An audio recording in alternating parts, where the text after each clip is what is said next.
Craig will operate out of the shotgun. Gets the snap, drops back to pass, fires the end zone. Ball is caught. Touchdown, Seahawks! Today in sports, Seahawks quarterback Dave Craig on Plan B. The change, I think, was good for me because things just were getting kind of, I don't know, stale up in Seattle. The puzzle, I guess, was already in place. I'm just another piece that has to be put in. Everybody has to play well, but there's no doubt about it. The quarterback is a critical position. The reason I wanted to come to the Chiefs was because I played against him so long. I wanted to play with this defense and against him. It was just a good opportunity to play for a team that definitely had playoff potential and potentially the ability to go to the Super Bowl.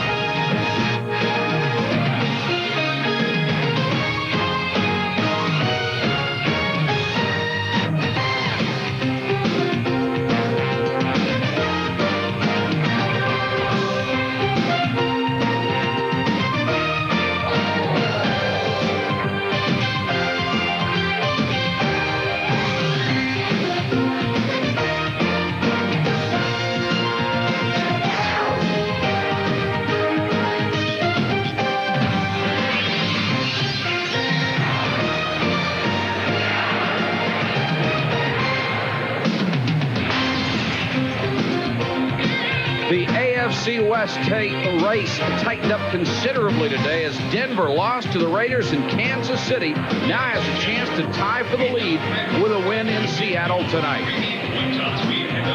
Good evening, everybody. I'm Mike Patrick. When Tom Flores took over as Seattle's head coach, he wanted to change what he thought was a conservative offense to something more like what the old Raiders used to run.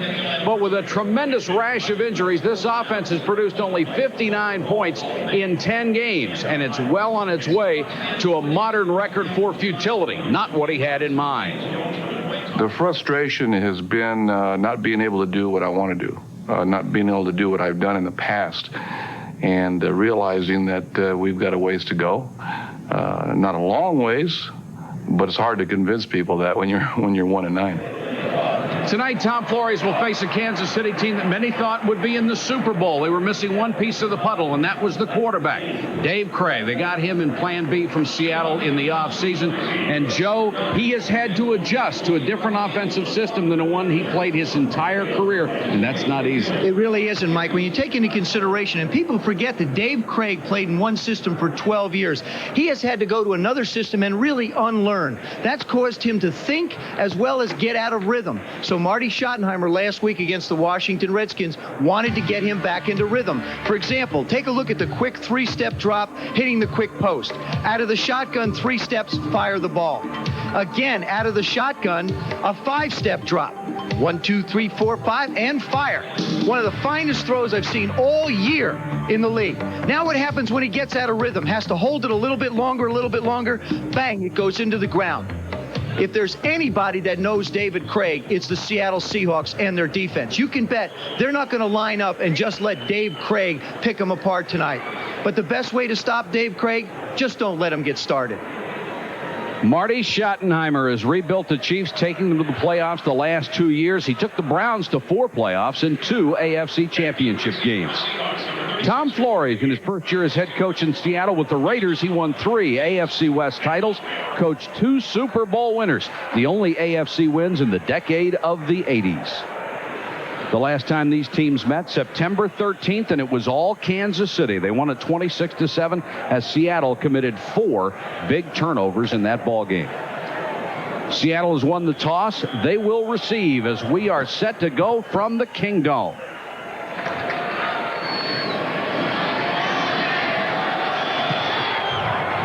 Warren and Mays are deep, and Reuben Mays from the 3. Mays out to the 22-yard line. Kelly Stauffer comes out as the Seahawks quarterback. He began the season as number 1, but missed 5 weeks with a shoulder injury before returning last week. Seattle must run to have a chance, and that means Chris Warren coming into his own in his 3rd year. Warren is 6th in the AFC in rushing. The offensive line has been an injury-riddled disaster. The one piece of good news, Andy Heck, their best, comes back off IR tonight. Seahawks series begins 1st and 10. Williams and Warren in the backfield behind Kelly Stauffer.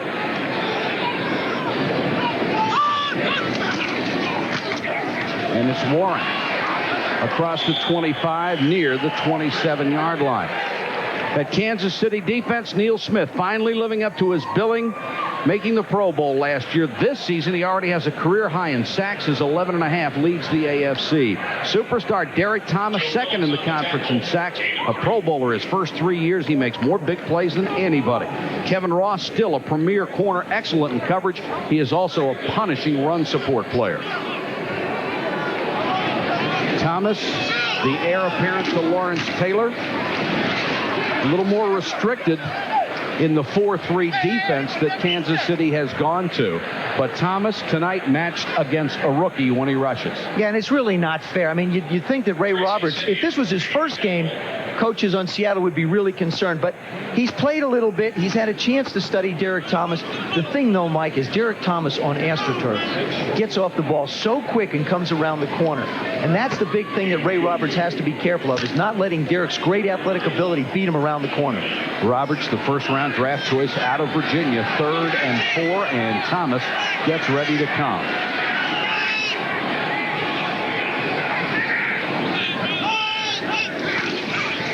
Stauffer looking for Warren out of the backfield. Can't find him.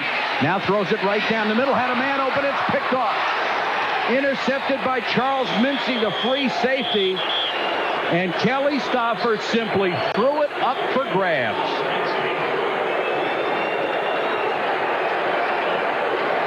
Well, this is what happens to a guy when he's not playing and not playing well. It seems like Tom Flores is looking and say, what else can go wrong?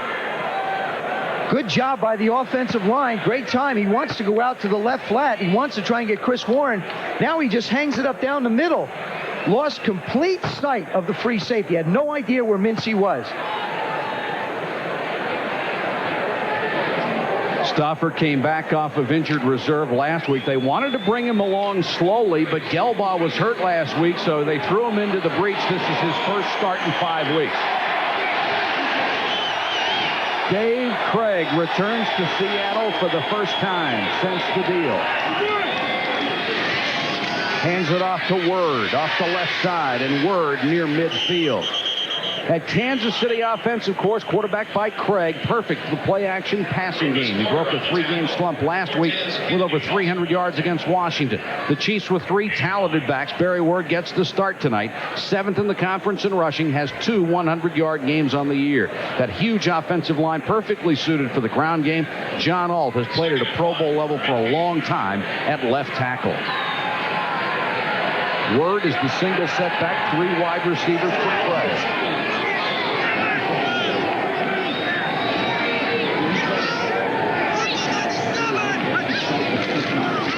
Word will get the carry.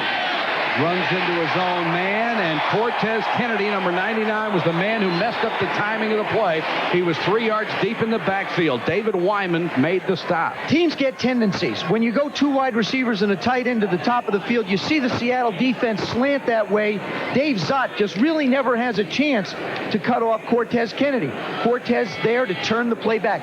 This is what Seattle wants to do. They want to keep Kansas City in 3rd and long, make them throw the ball, because you got to figure they're going to do something different than Dave Craig. Chiefs have done very well on the opening drive, 2nd in the NFL, but this is a very good Seattle defense. Out of the gun on 3rd and 10. Comes the blitz. Blackman, the safety.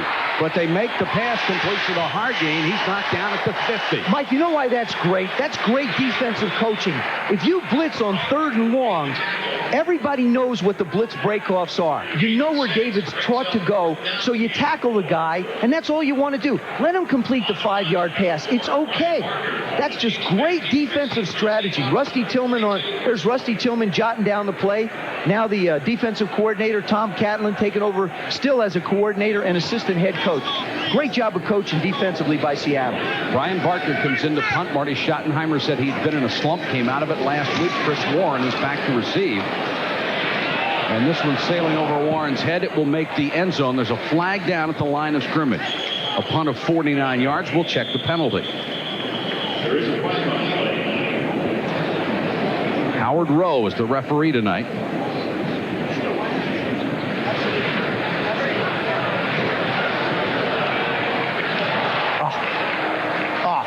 Offside against Seattle. Boy, what a cardinal sin that is. After you make that defensive stand and where the ball is marked, that is going to give Kansas City a first down.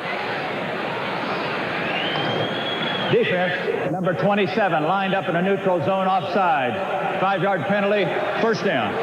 Cornerback Patrick Hunter, and it's a penalty on the league's most second penalized team. How bad has it been? The only team with more penalties than points this year. Folks, they have scored 1 touchdown in 6 weeks.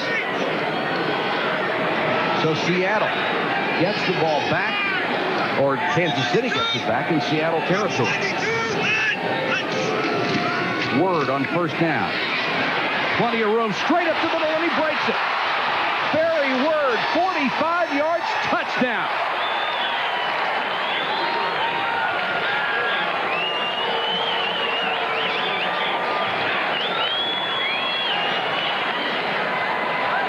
That offside penalty was just as good as a turnover.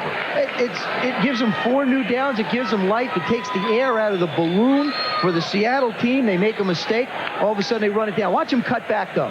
Great job of sealing by the offensive line. Joe Valario really makes an offside block. That seals the backside, and he's got a lane to run up the middle of the football field on. Patrick Hunter was the man offside on the punt. He's a corner.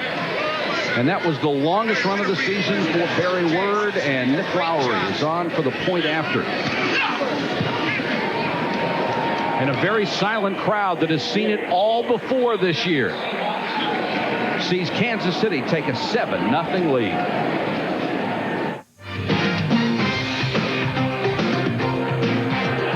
.10:50 to go first quarter, 7-0 Kansas City. Reuben Mays just inside the goal line decides to bring it out. Doesn't reach the 15-yard line. One of the newspapers this morning raised the question. Will pigs fly? Will hell freeze over? Will Seattle score a touchdown? They'd better now. They're down 7-0. That scoring drive, well, it didn't take very long. 55 yards. 2:31. Barry Word finished it off, 44 yards. It was kept alive by the offside penalty as Kansas City was punting. And that is about the story of the Seattle season so far. Stopper brings them out. Warren and Williams. Keep it on the ground with Warren. And he's stacked up by Neil Smith, who gets the first hit. Now they're really in a hole with an offense that doesn't produce much. What do you do? Well, that guy right there, Kelly Stopper, has got to make his mind up tonight that no matter what else happens around him, he cannot contribute to any more turnovers. He's got to make good decisions. If the players aren't open, if the receivers aren't there, throw the ball away. Let the defense go out on the field. Larry Kennan he's got to shake his head. He's trying to provide them with opportunities. 2nd and 8 for the Seahawks. Warren on the toss, Williams in front, Neil Smith got a hand on him, couldn't bring him down. But look at the swarming Kansas City defense. That's scary as I watch that. That's a running back that is hesitating before he gets hit. If nothing else, just bury your head. If you're going to lose, at least going out with some pride. Neil Smith does a great job of coming off the ball. Gets up the field, forces him outside. But right here, instead of delivering a blow, he's taking blows. Put your shoulder down. Give him the flipper. If nothing else, see if you can hurt one of them. Nicely. Neil Smith went to the Pro Bowl last year, had his best season. See, that's what Derek Thomas, what a couple of bookends. That's what a quarterback faces. He looks one way, there's Thomas, the other way, there's Smith. 3rd and 9, and you can't double team both of them. Stopper pressured out by Thomas. Throws. Kane has it up at the 23. And he looks like he'll be short of the first down. It depends on the mark, and I think he got a generous one to the 24. They could use something generous, Mike. Couldn't they? I mean, now you're hoping. To give you an idea how bad it's been for Seattle, their leading receiver, Brian Blades, who was a Pro Bowler last year, 1,000-yard season, first play, opening game, breaks a collarbone on the first play. So your deep threat is gone, and it's gone downhill from then. And fortunately, it should be back next week. I think they made it. First down. And the offense has to keep some of the pressure off the defense, which has played brilliantly this year but gotten no help at all. Almost 50% of the offensive series have been 3 plays or less. So they're now on the top side of that 50. Now it's Kelly can settle down a little bit. He's got his first completion. That's the most important thing, I think, for a quarterback, is to get the butterflies out and get comfortable. 8:51 to go, first quarter.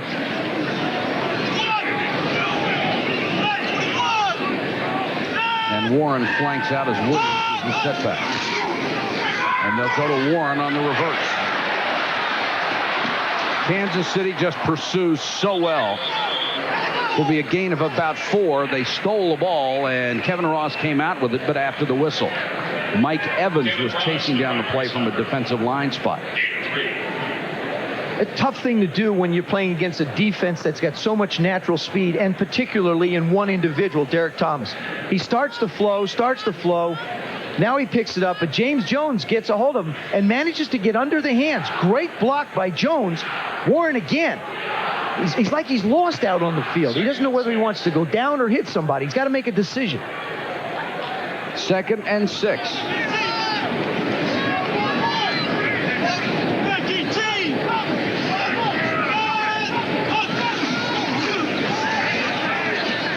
Stoffer throws behind Williams in the flat. Joe, this Kansas City team has done something on defense that they think is really going to help them, and that's the 4-man line. They have gone to the 4-3 line, and it allows some different players to come to penetration. For example, Neil Smith does a little shake and bake. Instead of going outside of Hitchcock, he comes hard inside, and Brills has to pick him up. Now, there's a thing called a 1-gap and 2-gap defense. 1-gap means you take 1 gap between the guard and tackle and just fire it, like Smith did on that one. A 2-gap means you engage the man in front of you and protect one on either side. Dave Adolph, the defensive coordinator, changed 4 weeks ago to the 4-3. Getting Joe Phillips from San Diego enabled him to do that. He plays defensive tackle. Stoffer, near side, and Williams was out there. The ball was about 5 yards short. And the boos rain down from 55,000 to Seattle will have to kick it away. Well, they better not boo, Mike, because they have nowhere to go after Kelly Stoffer. I mean, he's going to have to fight his way through this, and so is the team.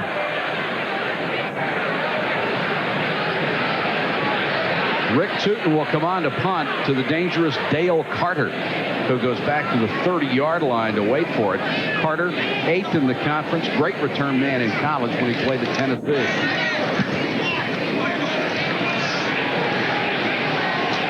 Carter from the 29. Flag is down, so is Carter. Return of 7 after a good punt of 44 will check the penalty. James Jones downfield for the Seahawks.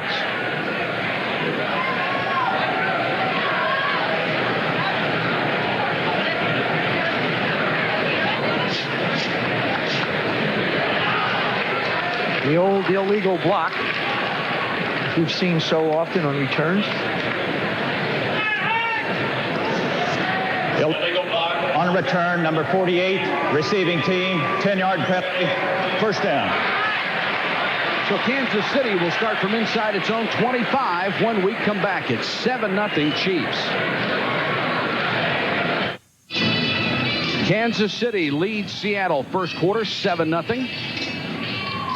And in his first year as head coach here in Seattle, Tom Flores might think he's Hawkeye Pierce working in a mass unit. The first 10 games of the season, he's lost 10 offensive players, 7 starters, a combined 58 games. On defense, he's lost 11 players, including 4 starters. That for a combined 60 games this year. I don't care how good a coach you are, what kind of depth you have, you're not going to win. And this team did not have much depth to begin with. You can't do with mirrors either. Craig with Barry Word behind him, 1st and 10. Word pushes the pile forward to the 30-yard line. Take a look at the Seattle defense. They've played much better than the record shows. Cortez Kennedy, an all-pro in his third season, leads the team in sacks. He's also second in tackles. The leading tackler in the 4-3 middle linebacker, David Wyman. He's very smart and reacts well despite his chronic knee problem. Defensive captain Eugene Robinson is aggressive at the free safety. He leads the club with 3 interceptions.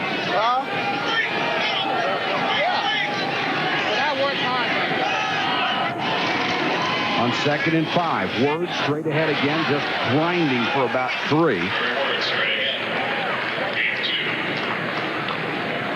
When you talked about David Craig at the beginning about unlearning a system, exactly what did you mean? He was in Seattle for 12 years. Well, the problem is journeyman quarterbacks have an easier time adjusting to systems because there's some place for 2 years, some place for 3. So your mind gets set on adjusting. David Craig had one system for 12 years, knew it like the inside out back of his hand. Now all of a sudden he has to relearn something and forget everything else. Joe Pendry is the man who has the new system for Dave Craig to learn, and they say he has really done very well, worked very hard. Kansas City keeps it on the ground close to a first down. They got caught in a trap, I think. They said David Craig was learning things so well that they just threw in more. Then the next week he'd learn more, they threw in some other things. They got too much for him to absorb and finally said, let's go back and just have some fun. It happened in the second half of the Dallas Cowboy game. That's when it really caught up to him, and then for the next 2 weeks after that, he struggled. So last week, Marty Schottenheimer said, hey, look, we're going back and go to quick drops. We have a good running game. Let's protect him and get the ball off quick, get him back in what's called a rhythm. They've got the first down out at the 34, near the 35-yard line.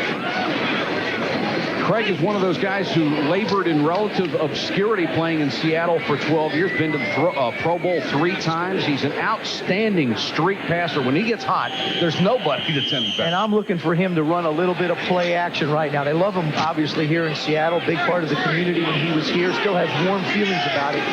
But you can look for some play action coming off of this power left, power right play. There it is.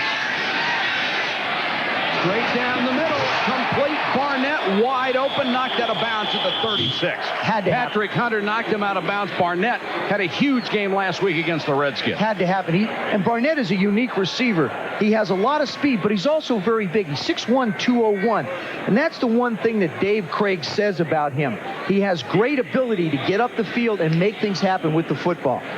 He just splits a double zone. Good play action fake to hold the linebackers. You get your separation. Then you're on down the field. Led the club in receiving yards a year ago, made most of the rookie teams. Another first down, Kansas City.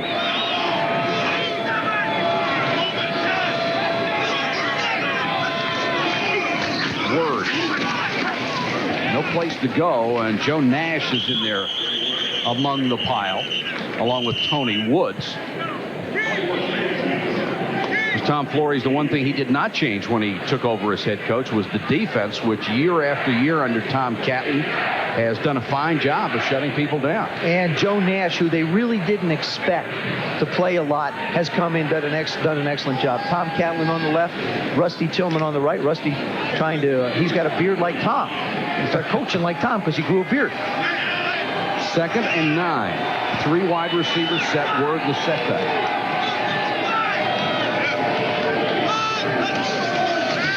Straight back this time for Craig. Down the middle, complete. Barnett again slips a tackle inside the 15 to the 13. First down, Kansas City, a gain of 23.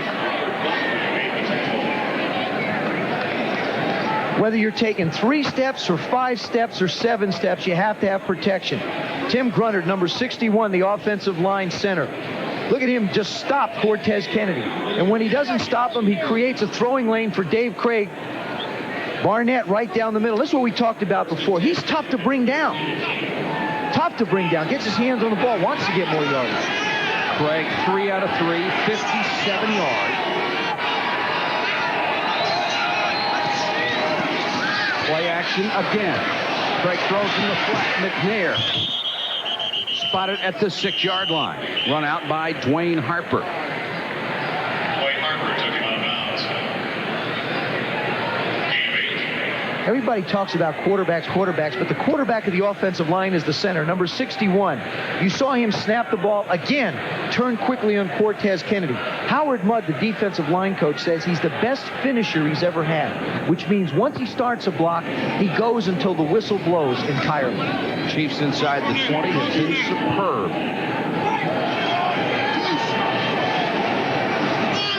Second and 2 at the 5. Word behind McNair. Slips one tackle, has the first down near the 1-yard line. Tony Woods had a shot at him, firing through, knifing into the backfield. Couldn't make the play. The one thing Seattle has not done this year, especially on defense, is quit. Even though it must get very frustrating to play defense on a team that is averaging 5.9 points a game. They got to feel like they're alone. Yeah. 2/3 of this football team has played fairly well. Their special teams and their defense. Their defense has played exceptionally considering the holes they've been put into. Christian Okoye checks in for the first time. The Nigerian Nightmare.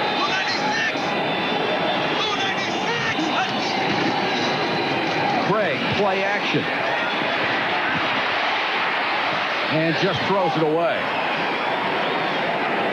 The first incompletion for Dave Craig, and on first and goal, maybe a strange call for a team that's been pounding the ball. Well, it's not really, because you got to figure Christian Okoye goes in the game. What's the first thing that goes to your mind? Run. Oh, Christian's only 260 pounds. I think they're going to hammer it down like they've tried. I think it was an excellent call, but also an excellent decision by David to throw the ball away when nobody was there.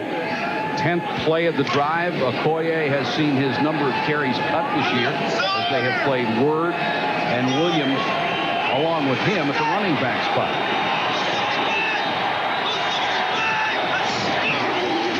Word didn't get in. Blackman made the stop. Rod Stevens got one of the first hits along with Tua Tagovailoa. And now a third down decision for Marty Schottenheimer. 94. Look at him get under. See Stevens get under? That's the key. I've said it, and you'll hear me say it from now and forever. The key to goal line and short yardage play is that if you're a defensive player, you get under the offensive player, you will have control of that spot in that situation.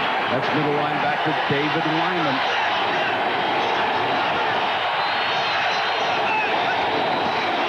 Word didn't get there. May have lost a yard.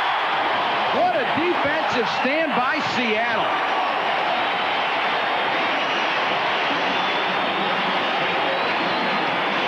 Wyman and Kennedy and Nash just fired through.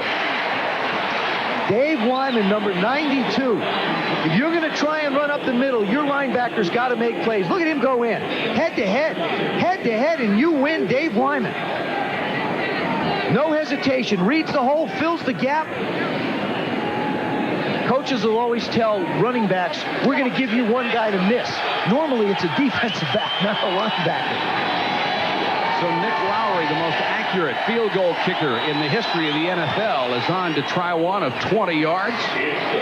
Basically an extra point, and he has it. And Kansas City has jumped to a 10-0 lead on the Seahawks first quarter. Seattle, after a goal line stand, forcing Kansas City to kick a field goal.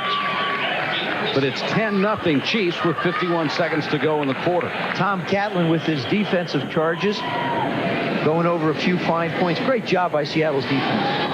They've kicked it away from Warren 2 times in a row. This is very high and very short. Mays from the 15. Reuben Mays. Lowry tried to give him a shoulder and knocked him out of bounds, but he got 10 yards beyond that. And that's exactly what Seattle needed, was a big play from special teams, a short kick and a return of 29.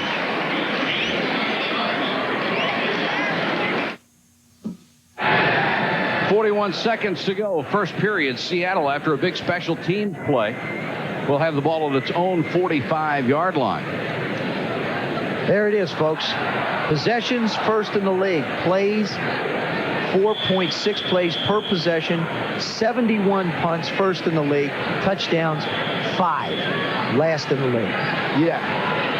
Seahawks When you're the offensive coordinator like Larry Kennan is, you sit there and you shake your head and say, how can I possibly get him an opportunity to move the ball?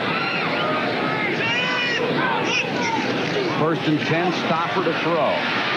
Under pressure, double clutch, throws sideline. Tommy Kane, nice catch at the marker. That was nothing but arm, and he floated it up there, and Kane was in the right place. Neil Smith in his face. It looks to me like Kelly Stoffer is waiting to see things without anticipating. He takes a 1, 2, 3, 4, 5, 6, 7, sets and struggles, and it appears to me that he's totally, we talk about rhythm, he is totally out of rhythm. He's got to trust his eyes. He's got to throw the ball. Believe it. Don't hang on until you see it. Usually bad things are going to happen. Great catch by Tommy Kane. 2 out of 5, 19 yards and an interception so far for Stoffer. Warren tripped over the prone middle linebacker Tracy Simeon. That's going to be the end of the first quarter of play from Seattle. It's Kansas City on top of the Seahawks. 10-0.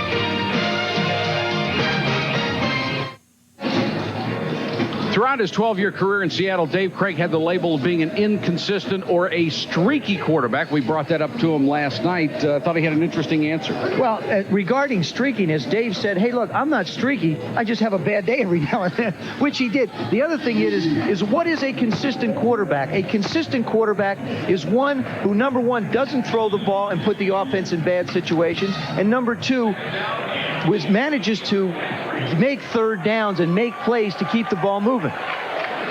Right now, Seattle needs to keep the ball moving. They have second down, their first appearance in Kansas City territory. Stoffer, good protection, throws over the middle, complete. John L. Williams at the 33. He was sandwiched. Bayless, Simeon, and Martin were all there. Well, you got to figure if John L. gets his hands on it, he's going to catch him. He is the leading receiver on this football team. He has 46 receptions coming into this ball game. No wide receiver even had double digits. The most was Rob Thomas with 9. Derek Thomas this time engaging the tackle. I mean, if you're going to cover somebody, you may as well hold on to him, make sure he doesn't go anywhere. Now with Derek Thomas out of the play, Kelly Stoffer gets an opportunity to make the throw, but again, it was late.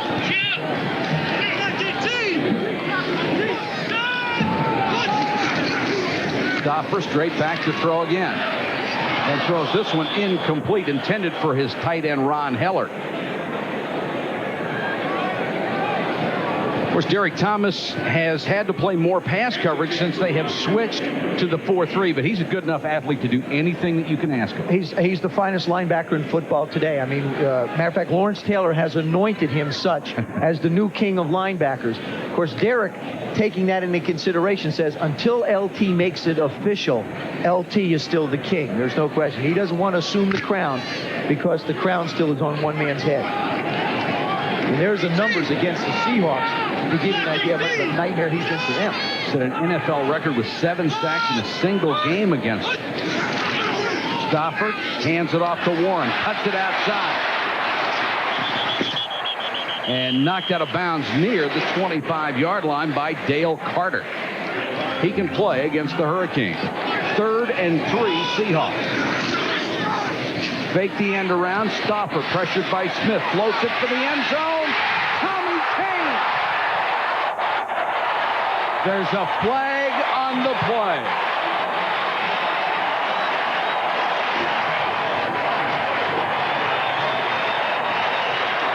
It's going to be against Kansas City. A good little pump action throws the defensive back. The face, number 34, defense. Penalty declined.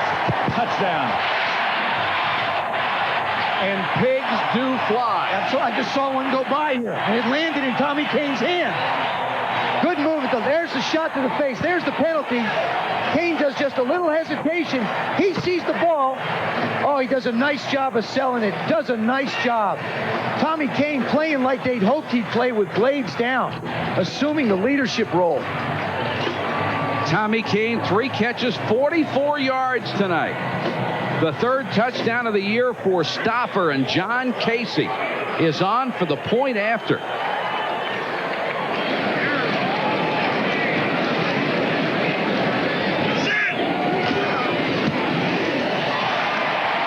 He knocks it through, and something for 55,000 to cheer about. Their second touchdown in 7 games.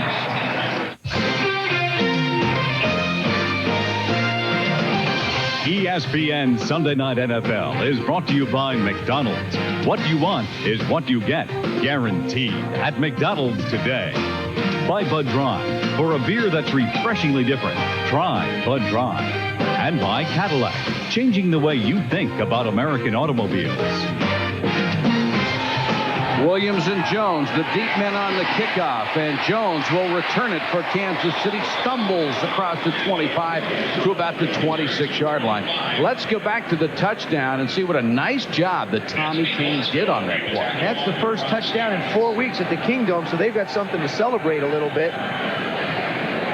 He does an excellent job on this. This is Tommy Kane all the way. First, he takes a shot in the face at the line of scrimmage. That's a penalty. Now, Dale Carter, look at how he looks back. See, he looks right here. See right his face right there? See him looking back. Now he's got to find the ball. It's too late. Kane's gone by him. Carter just, now that's something that Marty Schottenheimer said Dale Carter's got to work on. He's got to stop looking at the quarterback. He's got to keep an eye on the receiver more. Kansas City has Harvey Williams in at the running back spot.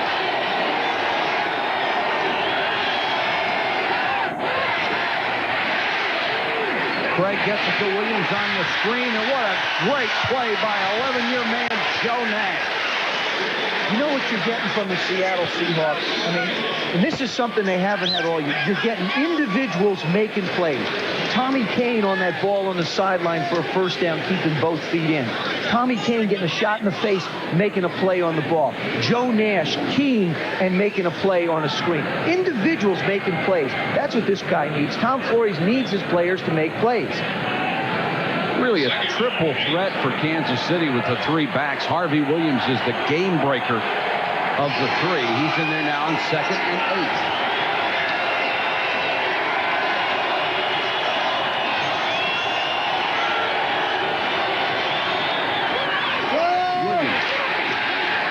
To the 30 and no more. Up from the corner came Patrick Hunter and Robert Blackman, the safety. Williams said he was a little rusty when he came back last week, and Marty Schottenheimer said he'll get more playing time as long as he continues to pass protect. And, you know, Mike, inside games, you get game plans by offensive linemen, for example. There's a case where they've tried to stay up on Cortez Kennedy. Now, in this series, they're going to stay up on him and then get down on him. You want them thinking about being taken on the shoulders, being taken on the knees. McNair, their 3rd down specialist, number 48, in for Kansas City on 3rd and 5. And movement up front. And Dave Craig, for 12 years in Seattle, used that noise level of the home fans. This time it goes against him. Hey, I'll tell you, this is where it all started. This is where the wave started. This is one of the loudest places in the league. To the snap, we got a false start on number 76 offense. 5-yard penalty, repeat 3rd down. They'll charge it to John Alt, but the right tackle moved too, and everybody else was ready. See, they're not used to having that. You play in Kansas City, everybody's quiet when your offense is on the field, and Derek Thomas is raising havoc with the other guys. Here, now it works against them a little bit. Makes it 3rd and 10.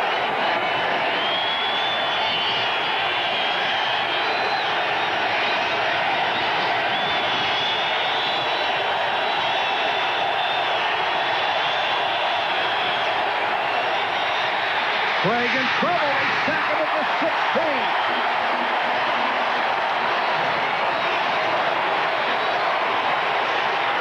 The safety blitz, Nesby Glasgow, a 14-year veteran.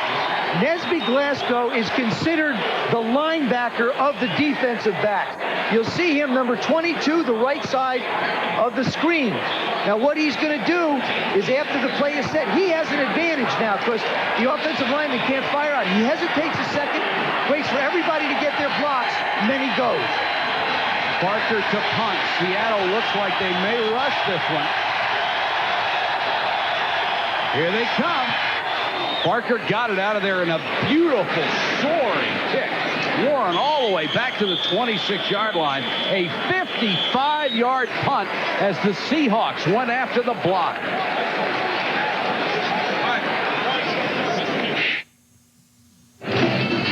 11:11 to go first half. Kansas City on top of Seattle. It's 10-7 Seahawks ball. Offensive line. Look at this. Look at the sacks allowed. 90-22, 91-21, 92-30 so far this year. Now, one of the things that Joe Pendry, the offensive coordinator, said, the reason why they wanted Dave Craig is because he added downfield accuracy. He could throw the ball downfield a little better. If you're going to throw the ball downfield, you're going to need some more time.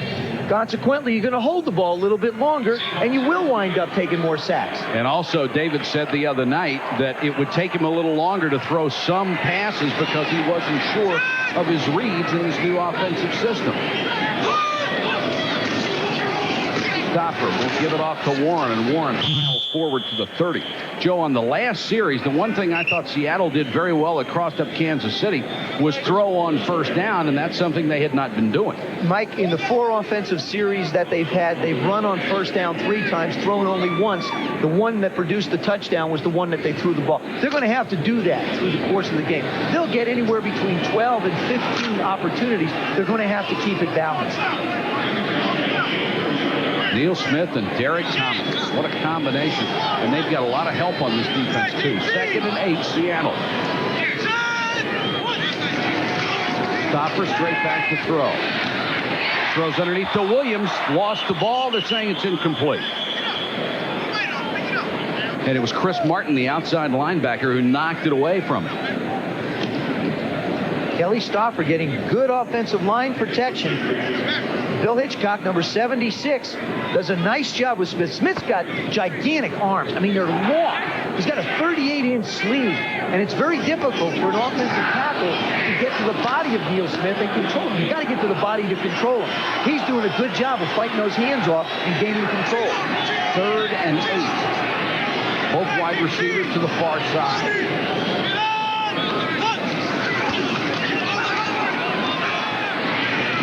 Stopper throws. His tight end Heller very near a first down. J.C. Pearson on the coverage along with Chris Martin. Let's check the spot. Go for it, Tom. What? No. Your defense is playing too well. If you don't make it, you punt it away. They've had a little chance to get a little rest. The offense hasn't put them in too much of a tough situation. Be curious to see what he does. We'll bring in the chain gang and measure for this.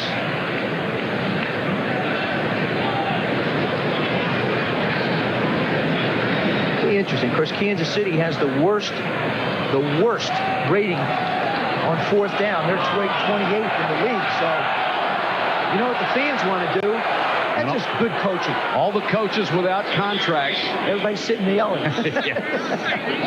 But Stopper will come off, and the punting unit will come on. Dale Carter will drop back.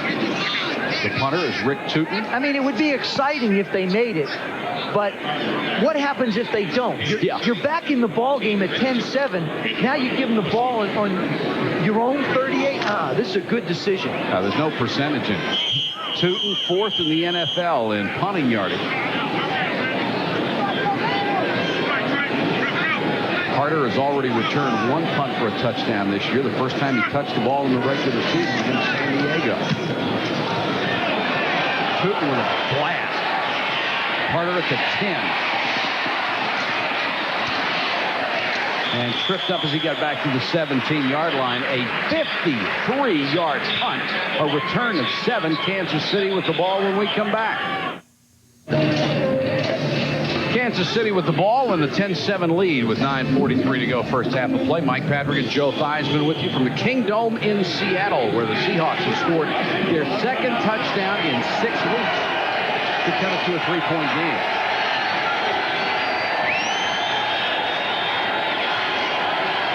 Two tight ends, 7. Harvey Williams will get the carry. Out to the 22-yard line. Dave Craig has been up and down this year. Week 1, 154 passing yards. Then week 2, 231. Down to 177. Then way down in week 4 to 80. A huge jump back to 301 in week 5. Week 6, 272. Week 7, 8, and 9 are where he really struggled. And then week 10, out of the slump, back over 300 against the Redskins. 2nd and 6.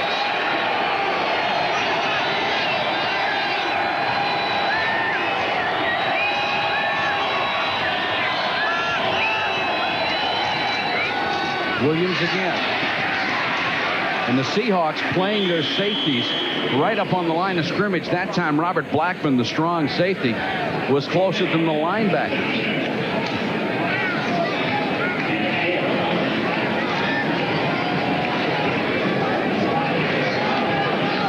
Williams comes out. McNair, the third down specialist, checks back in as they go to their third down package.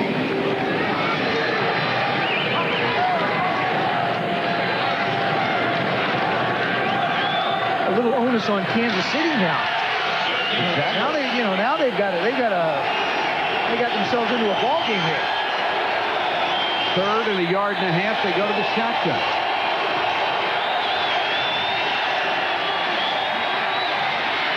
Craig with plenty of time. Still can't find anybody, and they have him at the 24. Great coverage by the Seahawks. Rufus Porter gets the sack. Great job by the secondary. Absolutely great job. First, he almost gets him. Look at this here. Look at these people. You've got nowhere to go. He's trying to get down here. He can't because this guy can come back and make a play. David Craig has nowhere to go with the football. Great job. Kansas City will have to kick it away.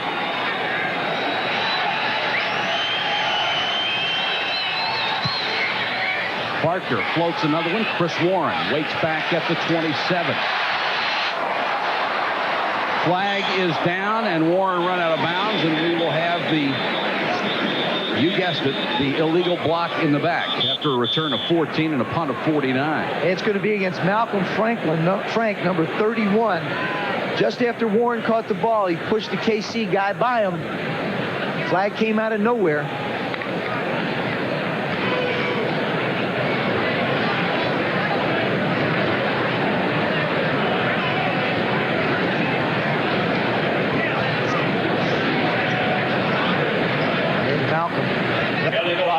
Return, number 31 receiving team. 10-yard penalty, first down. Win today, the Chargers have gone over 500 and are now very highly regarded by the teams they have to play.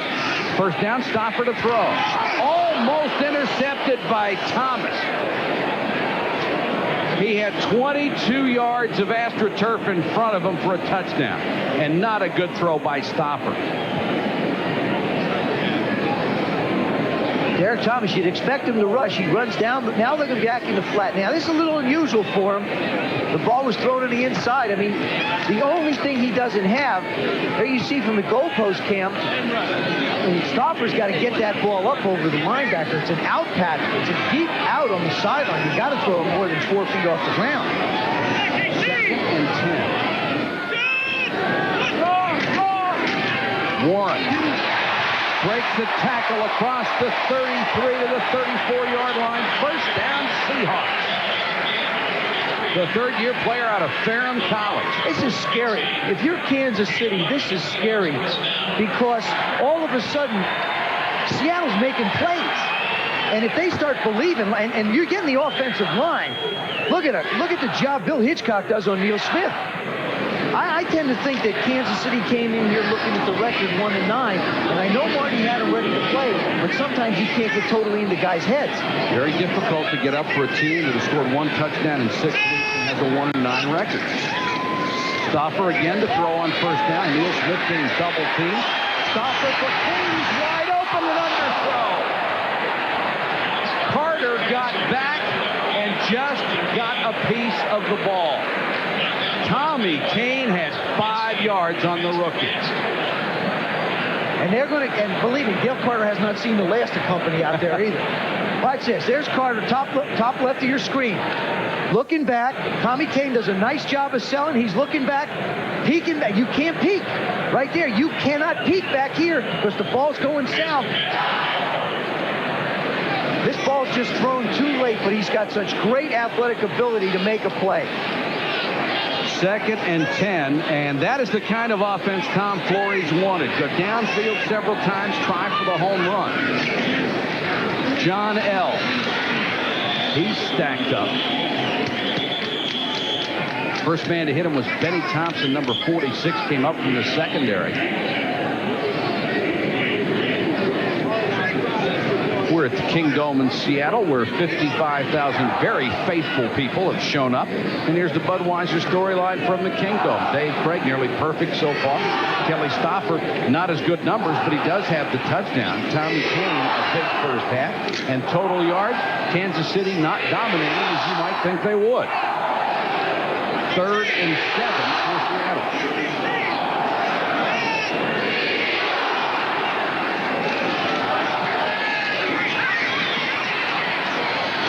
Stoffer throws complete. Guess who? Tommy Kane across midfield. I'm seeing Kelly Stoffer get a little more comfortable. He's anticipating receivers coming out of breaks now. That was one thing he said when I talked to him on Friday. He says, I'm going to have to get the wide receivers in a position to make plays. And gee whiz, when Derek Thomas isn't putting pressure on you, you're getting blocks from Ray Roberts as well as John L. Williams. He's getting some confidence. That's just a good, solid throw. Ray Roberts, the first-round draft choice out of Virginia, got some help on that last play, keeping Derek Thomas off his quarterback. Tommy Kane, 4 catches, 57 yards. Play action by Stoffer. Here comes Sally Moore. Doesn't get there. The bomb again. Double team. Carter was back there and knocked it away as they were going deep for Daniels. And Kevin Ross is down. As we talked earlier, Tom Flores, of course, had tremendous success with the Raiders, and they had what Al Davis always likes to describe as the vertical passing game. That's what he wanted to install here. If you're going to run the vertical passing game, you have to have people to do it. When they lost Blades, they lost basically their best wide receiver. Tommy Kane, who we've seen tonight play well, has a guy who can also help, but he can't be the featured guy. Kevin Ross injured. They have already lost their other all-star corner, Albert Lewis. We'll check on him when we come back. Here's Pro Bowler Albert Lewis on the sideline. He's on injured reserve with a broken arm, and he nearly lost another teammate, Kevin Ross, the other starting corner, on that last play. Ross looked like he bummed up a knee and an ankle on the same play. Watch him jam his right heel into the ground, and then watch his left foot. See how the left ankle gets twisted and caught just a little bit in the turf? 2nd and 10, Seattle in midfield. The Seahawks down only 10-7.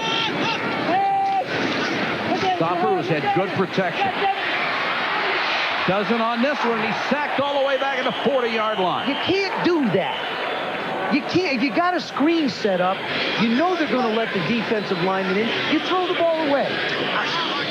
Kelly's trying so hard to make a play, but you can't do it by yourself. Now, Larry Kinnon's going, I have no hair to pull out. I got a hat on. I can't pull it out.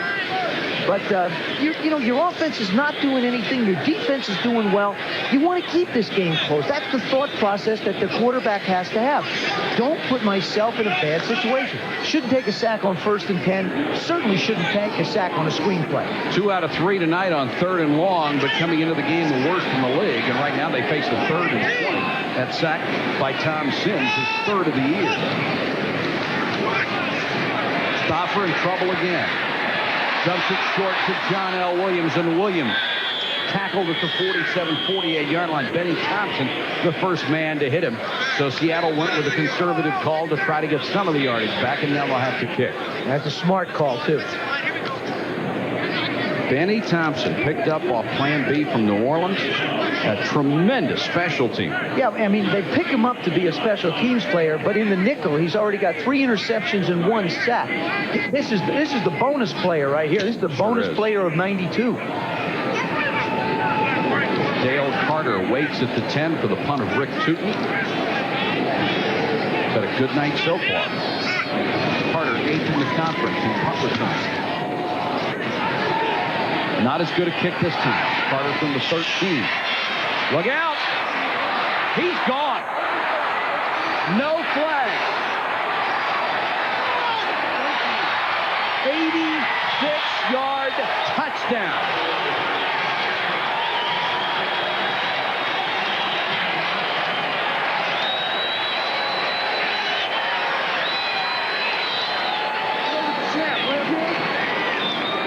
The second punt return he's taken back for a touchdown this year. And special teams, which had given Tom Flores a break earlier with an outstanding play, gives one back, and that's Kurt Schottenheimer, who was the special teams coach for Kansas City. And you can tell how happy he is. Boy, a lot of times when you get a big kick and Russ Purnell is looking, that's always, you got the one side that's smiling, the other side is looking for answers. He's looking for somebody to ask a question to. Marty Schottenheimer, you know wherever he goes, he's going to win. He's just one of those guys that understands the game. Lowry for the point after. It's good. Dale Carter with the second longest punt return in Kansas City history. What you want to try and do for a guy with that kind of speed is just give him a little hole to look at. This is from the goalpost cam. Look to the left part of your screen. How many Seahawks do you see over there? How many? We stop it right now. All you saw was one out here, gone. This guy's chasing him. There is nobody home. All there is 70 yards. I mean, he's in the clear at 50. Now he starts cruising. Now you start cheering a little. Now you start thinking, well, what am I going to do going in the end zone? I'll do the old drag toe job. Now I'll spike it. Bang. Marty Schottenheimer is so high on Carter, he said at his position, he has as much ability physically and mentally as Derek Thomas has at his, and that's a lot to say. He's a great athlete, and he's big. He's got great size. 6'1", 190 pounds. Hey, the Chiefs, the thing about this football team that I think is going to make them so tough down the stretch is they're a complete ball club. They score on defense because they've got great speed there. They can score on offense because David Craig's getting more comfortable. We just saw they can score on special teams as well. Lowry will tee it up at the 35 as Kansas City has regained its 10-point advantage with 3:37 to go first half. Reuben Mays and Chris Warren wait near the goal line.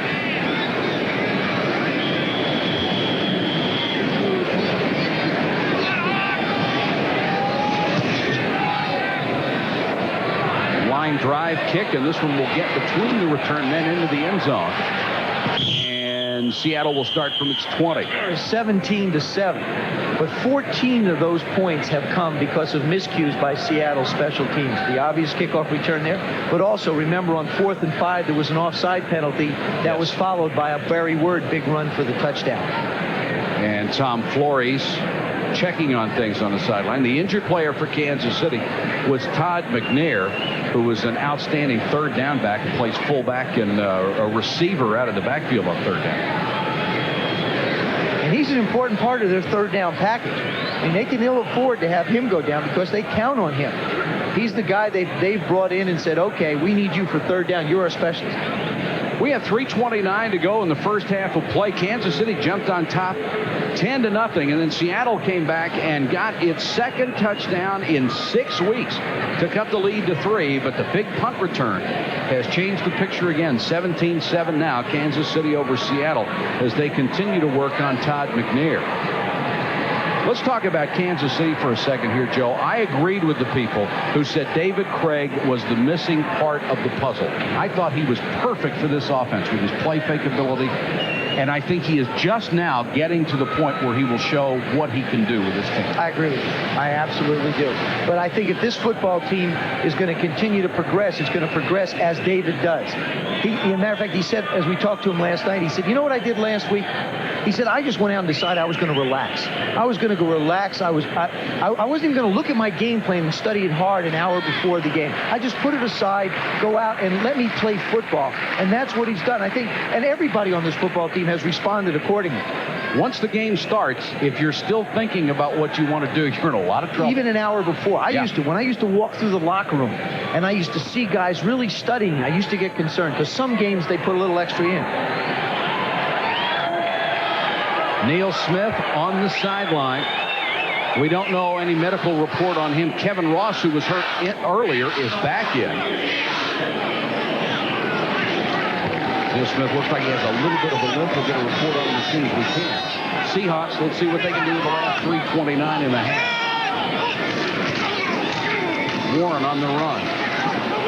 No place to go. Sims wouldn't be moved in the middle of that defensive line and then get a lot of help. They have to be smart. They cannot get out and try and do anything stupid. Don't start throwing the ball around the field. Stay within your game plan. That's the one thing that Tom Flores, I admire him an awful lot for, is he has stayed with his philosophy. He had a philosophy coming in. He was going to make changes, and he stayed with it, and they're doing it in this game as well.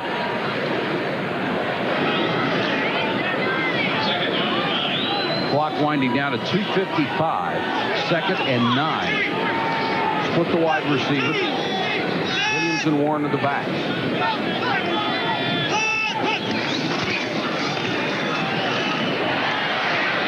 Stoffer throws short. Tommy Kane again, who's had a huge first half. Out to the 29, about a yard shy of a first down. Derek Thomas in coverage made the tackle. That just sounds unusual. Derek Thomas in pass coverage. With the institution of 4-3, he doesn't have to rush as much because they have 4 linemen. Now, he doesn't look as comfortable. He's back on his heels a little bit. He's not back and closing. He's sort of still going back when the quarterback sets. And I would have to say that that's going to be one thing that Derek is going to have to become a lot more comfortable with, and Dave Adolph's going to have to work with him on as the next level of completion of his ability. 3rd and yard, and Seattle will let it run down to the 2-minute warning before taking the play, and that gets some negative reaction from the crowd here. The 2-minute warning, 17-7, Kansas City. Kansas City by 10 at the 2-minute warning. First half from the Kingdome in Seattle. Mike Patrick and Joe Theismann with you. Invite you to stay with us at halftime. Chris Berman will come along with all the highlights. And then we'll take a look at the charging San Diego Chargers, who won 5 of their last 6. Certainly back in the playoff picture. And we'll come back to Seattle for Joe Theismann's first half analysis of this ball game. We'll be charging off to San Diego next week. You bet. To see the Chargers against the Raiders. There's Neil Smith back in the ball game.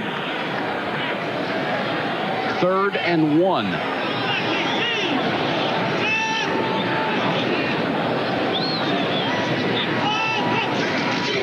Stoffer to throw. Under some pressure, throws over the middle, complete. Out to the 38-yard line. First down, got it to Trey Junkin, the tight end. Charles Mincy, the free safety, made the tackle, a gain of 10. It's a good job by Kelly Stoffer hanging in the pocket. He wanted to go out wide. John L. Williams goes out of the backfield on the left. Doesn't really have much. He's hanging in with pressure coming. Trey Junkin. Now, he's here as a long snapper for punts. That's what he's been in the league for. Trey spent some time with Buffalo, then was with Washington for a while, moved on, has been here in Seattle a bit. Gets a chance at a reception. He's going to be nice going, catch. Wow, what was that?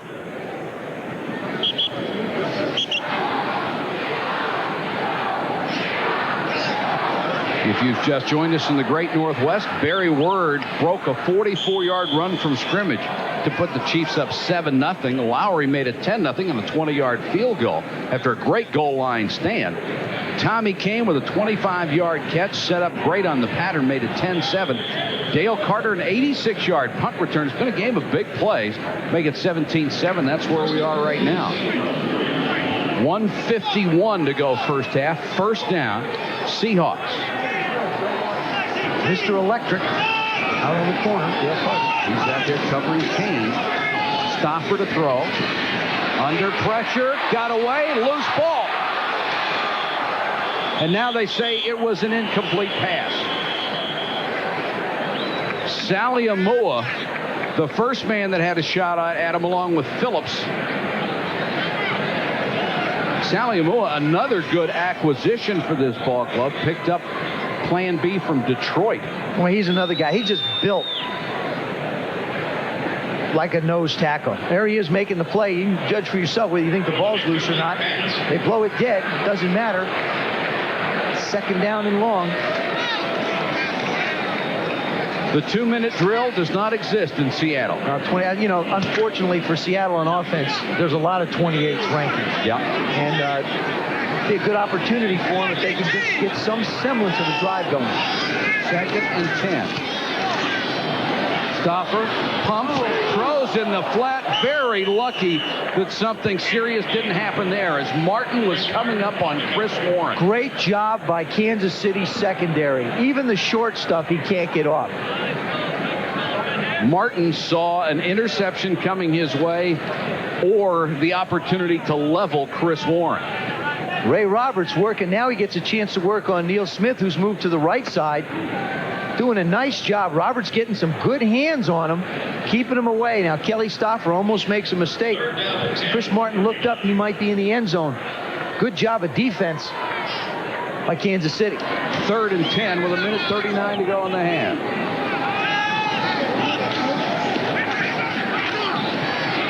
Stauffer throws underneath, tipped incomplete, intended for Thomas, knocked away by J.C. Pearson. Rob Thomas, the intended receiver, the leading receiver for the Chiefs a year ago. You know, it's interesting, Mike, watching Kansas City get off the ball to put pressure on a passer.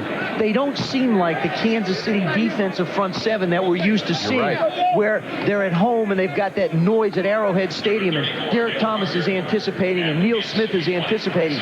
Here, they have to wait till the ball is snapped a little bit, and Kelly Stauffer's having time to throw the football. Tootin back to punt. And Carter, who broke the last one for a touchdown, waits inside his 20. Kansas City with all 3 timeouts left. High and short. Carter, no fair catch, lost the ball. Big opportunity for Seattle there. It looked like Kansas City got it back. Now they'll have to unpile. And Kansas City did retain possession. Punt of only 34. And a rapid heartbeat for Kurt Schottenheimer. Being a former punt returner, the one thing you can't, watch how he peeks. You got to keep your eye on the ball. You got to look it all the way and see, it hits his hands, then he looks up to find where the defensive players are and the team's covering, and then he loses control. Of course, when you can run for touchdowns, you want to see if you can. I never had that problem. My main objective was just to catch the ball. And get the first 10 yards. That's right. David Wyman, the middle linebacker for the Seahawks, their leading tackler, has a sprained left foot. He is gone for the night. That is a big blow to that Seattle defense. 1:22 to go in the half. All their timeouts left. Draw play, McNair. Does not get out of bounds. Crosses to the 37-yard line. Robinson took him down at that point. This is the advantage of having a quarterback who's played a lot all year, and a veteran like Dave Craig. He's in the 2-minute situations, getting people in and out of the huddle, getting the ball snapped. Craig dumps it to McNair. And Seattle did a great job. Nesby Glasgow with his second big play and got some help from Michael Sinclair, number 70, from behind. And now Kansas City will have to spend a timeout on what will be 3rd and 4. Now Seattle called it, Michael. Seattle called the time. I know. That's their second. Guess they want the ball back. Rufus Porter trying to knock the ball away from David Craig. David doing a good job of protecting it. Of course, he's the all-time leader when it comes to fumbles. But manages to hang on and step up. Been very good in Kansas City, hanging on to the football, not turning it over. Porter made the Pro Bowl a couple of times as a special teamer. 1 year had 10.5 sacks. Very good speed rusher. The total yards, Kansas City stymied here in the second quarter after a big first period. They'll face a 3rd and long here with 45 seconds to go in the first half.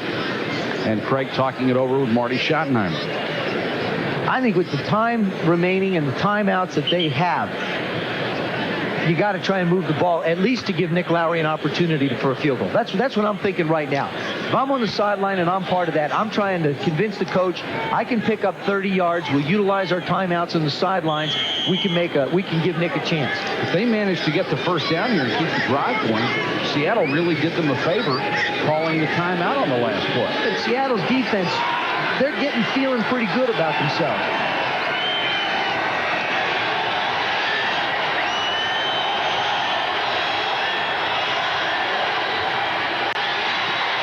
Craig sidearms it complete.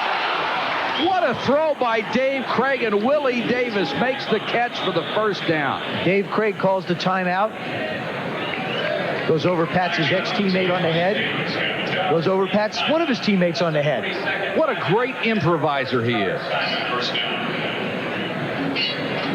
We talk about special athletes. Dale Carter, of course, on the defensive side of the ball, but Willie Davis, Here's a guy who hasn't had many days off. Went to training camp with Kansas City, then went in the World League, then went to training camp again. Now he's playing. Dave Craig just getting it out any way he can. Took a throw from Bernie Kosar's book of deliveries. One down low, but it's the same result that Bernie gets, a completion.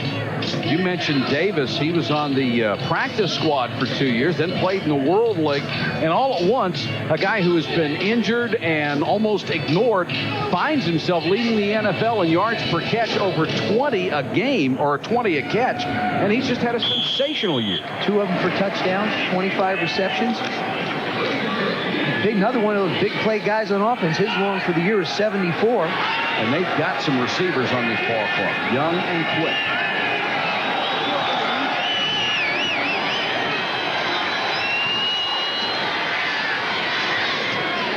Nice catch by Davis. Went down to his ankles to make the grab and got out of bounds near the 45. Brian Davis on the coverage.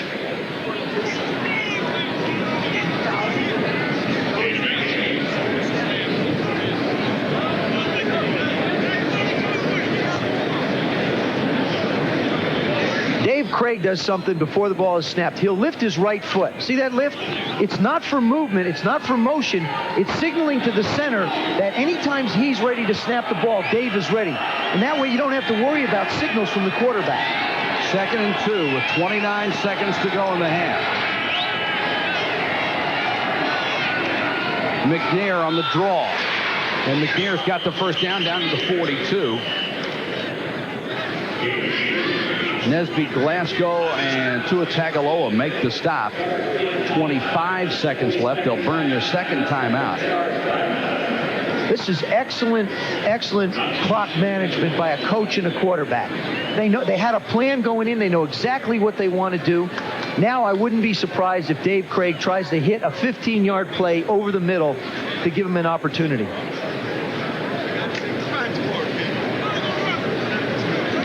Dave Craig knows exactly what he wants. Watch how he goes to the official. Look, he's got his hands ready to signal timeout.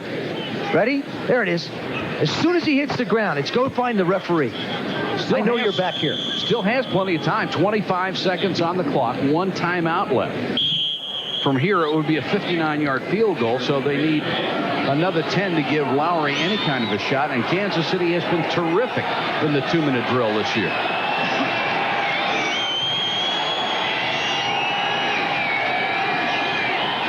Seattle comes with a blitz, and they've got Craig. Rufus Porter gets his second sack of the night. He has 5.5 on the year. That took him out of any field goal range, barring a 20-yard play. Now what Marty's going to do is just say, all right, look, I don't want to put it up anymore. We've only got 1 timeout. Let the clock run out. We'll go in at halftime with a 10-point lead. We'll come out, start the second half fresh. And that should help the Seattle Seahawks get a little momentum going to the locker room. It's Kansas City 17, Seattle 7. We'll be back for the third quarter, but right now we'll join Chris Berman. All right, Michael and Joe, thank you very much. So offense, tough to come by thus far tonight in the Kingdom, with the Chiefs leading the Seahawks 17-7. Of course, the Kansas City Chiefs are looking forward to their second half. Hey, the Seahawks scored 1 touchdown already. They're on their way, aren't they? Yeah, that's right. But Dale Carter, the rookie's touchdown, has helped Kansas City to a 17-7 lead at the half. Kansas City at halftime leads the Seattle Seahawks 17-7. Welcome back to the Kingdome in Seattle. And over the years, it's been our privilege to see some great linebackers in this league. Derek Thomas is out on the field tonight. We wanted to show you a comparison of how he compares to the other great linebackers in their first 4 seasons in the NFL. Lawrence Taylor, 37.5 sacks. Pat Swilling beat that with 38. Tim Harris beat that with 47.5. But look at Derek Thomas, 54 sacks sacks in his first 4 years. Now Kansas City goes to a different defense. A month ago, they switched to the 4-3. Instead of rushing all the time, he has multiple responsibilities. All those other linebackers, including Derek Thomas in his first 4 years, have played in the 4-3 defense and have been a primary rush person. Now with the institution of the 4-3 in Kansas City, he's asked to do a lot more. For example, watch him drop back into coverage. See how he goes back on his heels? He's just caught out in space. He's really lost out there. Now he has a chance to make a play. Now he's out jamming a receiver, which is contributing to the entire concept of the defense. But I don't know if you're taking advantage of the effectiveness of what Derek Thomas does best, and that's put pressure on the passer. Tonight, for example, when he does it, they put John L. Williams outside. Now this time he comes in on Hitchcock, who does a good job of holding him up. Literally holding him up. I mean, and to me, I think the effectiveness of Derek Thomas is going to be as a pass rusher.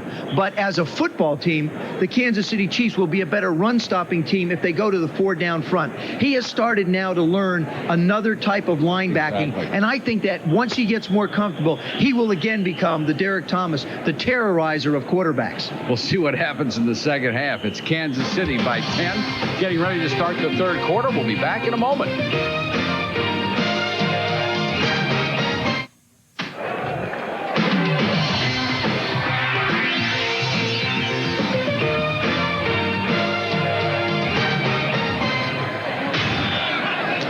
Second half kickoff, Harvey Williams from the 1-yard line. Has a seam out to the 35. John Casey, the kicker, had to make the tackle. And special teams really has helped Kansas City and hurt Seattle.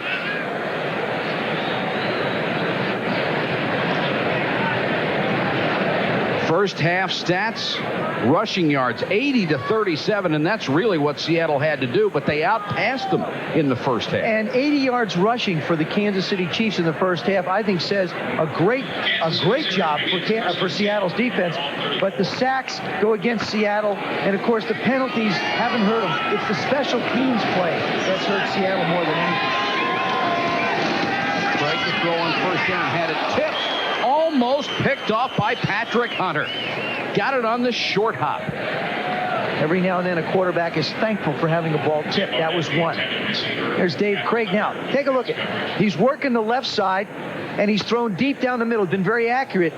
You see, this is the thing that Dave Craig does. This is where they wanted him to get the ball. A better deep passer. That's what the coaches said. That's what he'll try and do. Push the ball up the field. It comes from good play action passing. You get the good hold of the fakes, and you get the ball down the field. Second and 10. Kansas City from its own 35. Opening moments of the third period.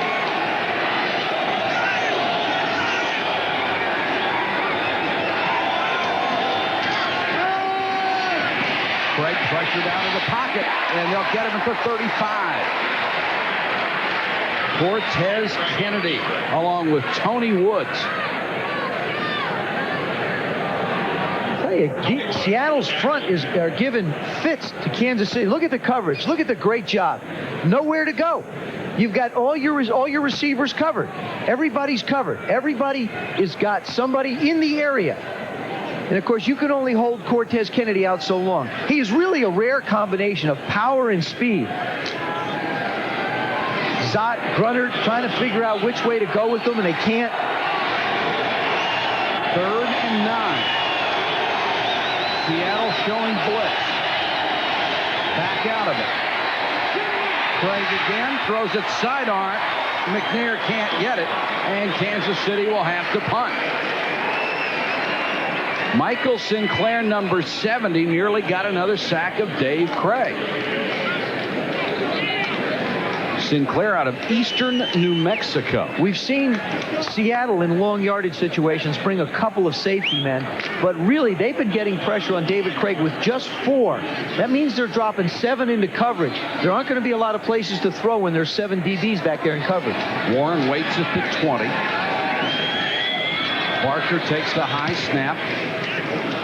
High floating kick. Warren signals fair catch and makes it at the 20-yard line. Punt of 44. Barker has done a nice job tonight. Well, we saw what David Craig did in the first half. Now take a look at Kelly Stoffer. He's spreading them out all over the place and really doing a good job, except for a couple of plays when he took a sack and didn't make a throw, trying to work the ball down the field. That's what Tom Flores has been trying to do with the philosophy of his offense, but still making some plays to the outside of the field. You don't get a lot of trouble throwing the ball in these areas. When you start trying to concentrate here is when bad things can happen to you. Ball gets tipped in the air, running back gets hit and get a fumble.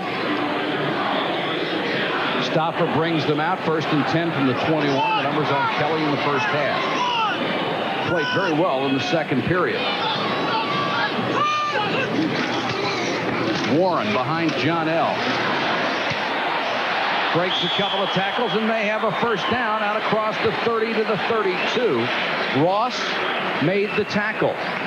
Mike, I get a feeling the Seattle Seahawks are just looking for something to hang a positive moment on. And if Kansas City lets them get 10-yard rushes and 15-yard catches, they're going to be digging themselves into a hole, because if this team catches fire, it's going to be hard to put them out. Chris Warren has been the bright spot this year with 574 yards rushing coming into this game, 6th in the conference.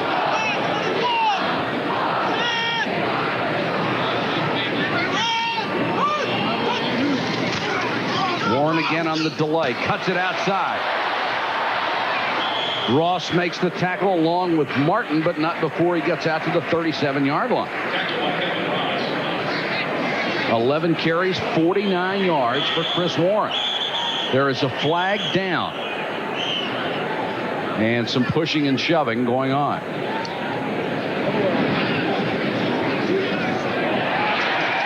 They call a personal foul against Kansas City. That's going to help them out also. Personal foul. Number 90 defense. Elbow to the face. 15-yard penalty. First down. That's Neil Smith. He's just totally frustrated. I mean, they've done an excellent job keeping him out tonight, and he's frustrated. The play is over. There's some words in conversation, and there's the elbow. Throws the elbow and gets a flag for it. Marty's going to sit down and have a talk with Neil. That's dumb. And that's exactly what he'll tell him. You can't give somebody 15 yards, especially a team like Seattle that has struggled and needs every break in the world. And that guy's become one heck of a defensive end, too. Hasn't he ever? First down, Seattle in Kansas City territory. Stoffer straight back. Throws short. Tommy Kane trying to hit him on the comeback route at the sideline again. Boy, Stoffer started very shakily. Threw a couple up for grabs, had one picked off, but he seems to have a little more rhythm, and he's gotten pretty decent pass protection. He's got an excellent pass protection. If anything, it's been his execution that hasn't been up to par. That time he had Tommy Kane coming back on the deep out pattern and threw it a little bit short. But I like the call on first down. You can't just pound it all the time. Larry Keenan doing a nice job of mixing it up. Nearly up to their season's average with 12:24 to go third quarter. And that is an anemic average for pass offense, dead last in the league.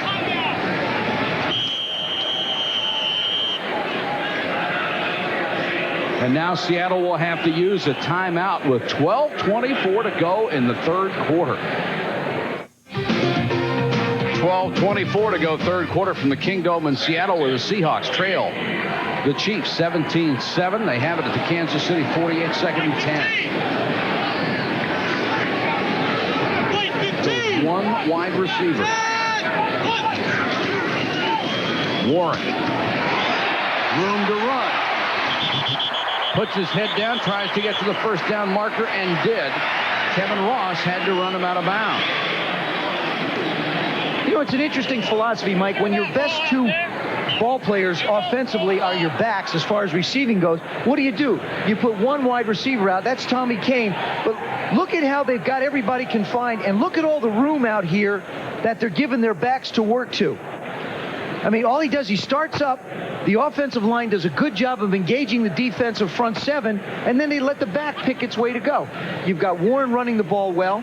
You've got Williams and Jones able to catch the ball very well, and you can pick up plays. Here is the last thing that the Seattle Seahawks wanted to see happen. Another offensive lineman hurt. This is Joe Toffelmeyer, the starting center. He's been hurt all year, missed all of 91 with an injury, and has just been banged up. And he had a muscle injury, a right calf injury coming in, and it looks like he has re-injured it. Drew a lot of praise from the Seattle coaching staff for the courage he's shown all year playing with the injuries he has. And I think offensive linemen are probably the most courageous group of athletes anywhere in pro sports. They are banged up all the time and just go out and try to get it done. We'll check on Toffelmeyer in a moment. Joe Toffelmeyer, the 3-year veteran out of Arizona, able to get to the sideline. And we are told it is a cramp, and that will put Grant Feasel, number 54, into the starting center spot. A lot of times you're concerned when you switch a center because of the exchange between the quarterback, but because Toffelmeyer's been hurt, Feasel's worked during practice, so I wouldn't expect a problem at all. Ball spotted at the 36. It is a 1st and 10 Seattle. They're down by 10 points. 12:07 to go, third quarter.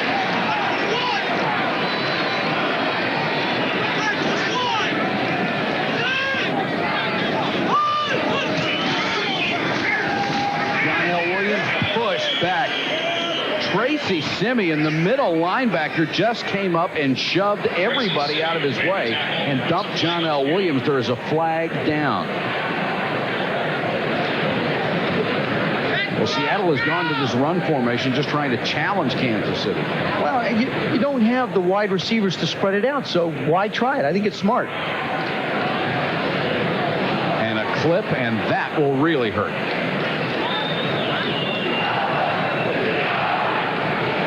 To be one of the outside receivers, or the only outside receiver coming back. Tommy Kane be the only one hitting somebody out there. Personal foul, illegal crackback, 15-yard penalty on number 81 offense. Repeat, first down. They've gone out of their way to protect the outside people. Tommy Kane comes in, but he gets down. You can't get down on anybody, whether it's a defensive back, whether it's a linebacker, whether it's anybody. They've really gone out of their way, the officials, to protect the receivers and the defenders. And I think it's a good rule, and the officials do an excellent job making the calls. Certainly, that wasn't a dirty block or a cheap shot or anything, but you cannot, after you've lined up as a wideout, come back and block below the way. So it's 1st and 25.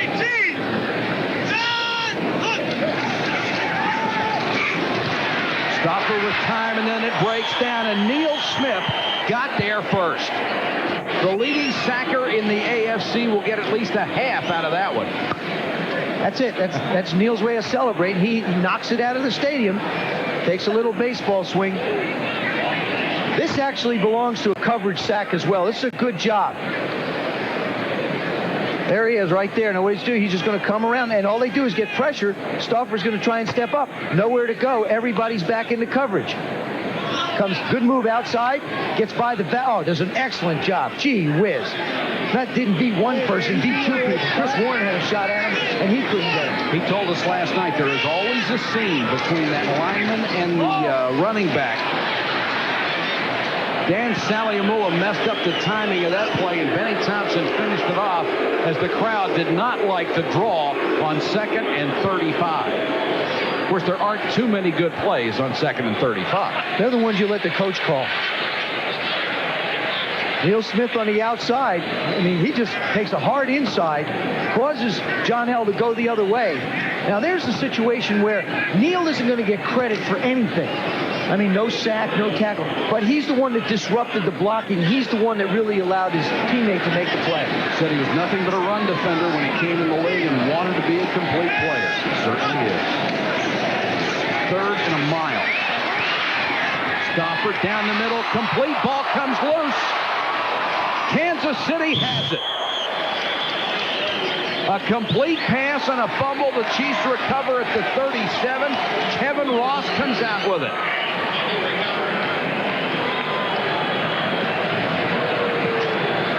Looked like Benny Thompson caused the fumble. Rob Thomas makes the play. Kelly Stauffer does a nice job. Good blocking by the line. Good throw down the field. Thomas has got it. Cover it up. The ball just squirts out.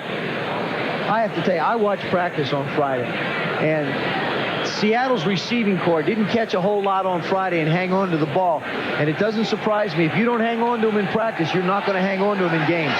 Kansas City, 5th in the NFL in takeaways, and Benny Thomas stripped that one.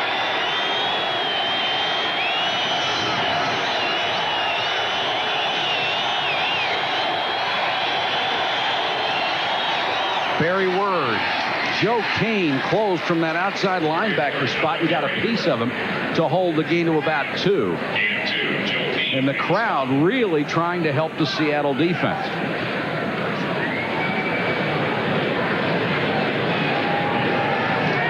The turnover margin plus 15. That is number 1 in the NFL. But every time we see a turnover margin, I can't help but think back to the Redskin team that you quarterbacked to the Super Bowl. What was yours? I think it was plus 42. That's incredible. I mean, really, it's an NFL record that'll never be broken, I will humbly state. The great bunch of guys. 2nd and 7. Word slithering his way for about 4. There's a flag down on the play.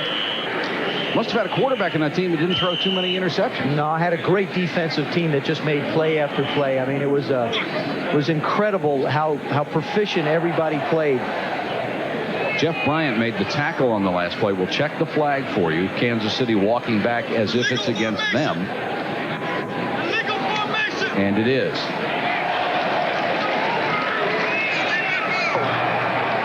Illegal formation on the offense. 85 is covering up a tight end. 5-yard penalty. Repeat 2nd down. It's Jonathan Hayes. He and Keith Cash are in there on the 2 tight end formation. And Joe Pendry, the offensive coordinator. So it's 2nd and 12 for Kansas City, back at their own 36. They lead 17-7. But Seattle's defense has hung in there.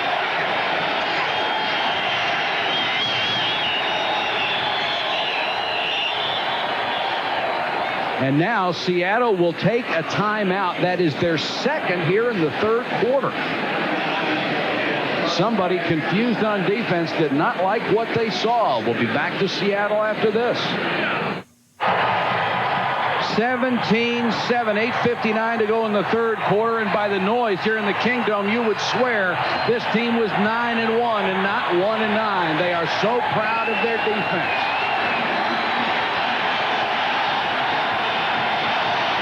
2nd and 12, Kansas City.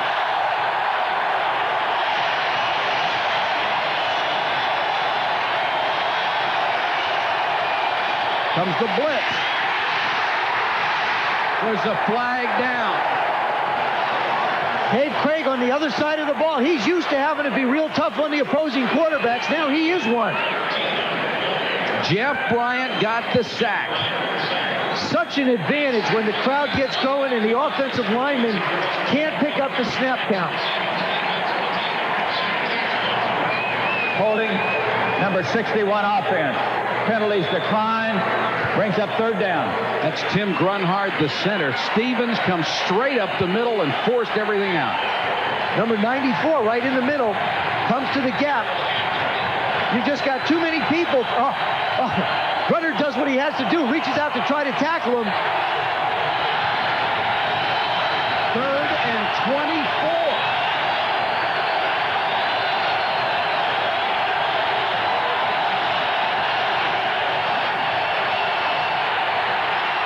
Screen to McNair.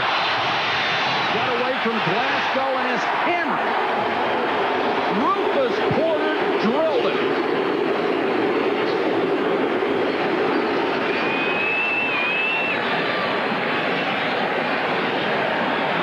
Well, you got to take your hats off to the Seattle defense and the Seattle fans who are giving them all the encouragement in the world. And you know something, Mike? When you walk around the locker room of the Seattle football team on Friday, they don't have an attitude of a 1-9 football team. And give a lot of credit to Tom Flores for keeping his players ready to play. Seattle lined up to come after Barker again.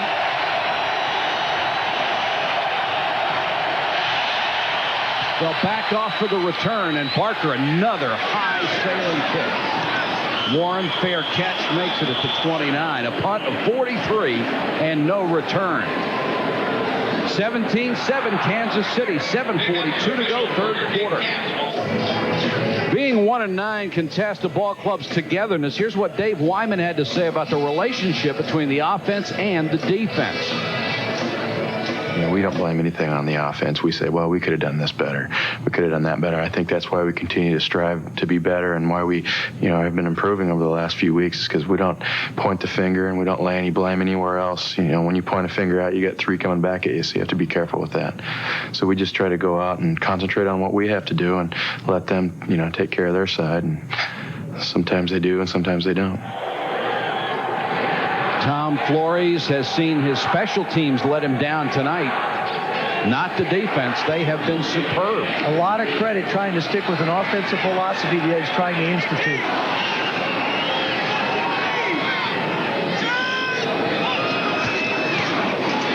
Stopper under pressure.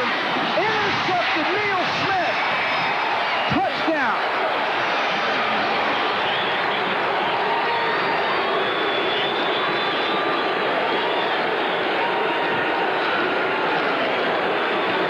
The first interception of Neil Smith's career.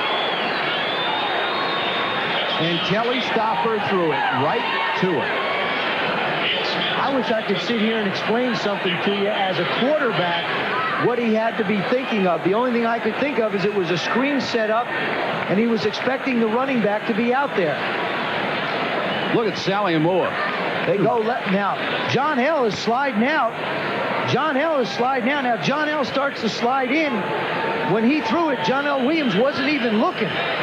So I have no idea where, unless his eyes were looking at something else. Well, that's a ball I think he has to throw away, because Neil Smith is standing right beside John L. Williams the whole time. Point after is good, and Kansas City extends its lead to 24-7 as Neil Smith returns the interception 22 yards for a touchdown. All right, thank you, Chris. And Minnesota has lived off that defense just the way Kansas City did on the last play. They've had a punt return for a touchdown. They've had an interception return for a touchdown. Well, they were ranked 28th coming in scoring in the league. Minnesota's defense was.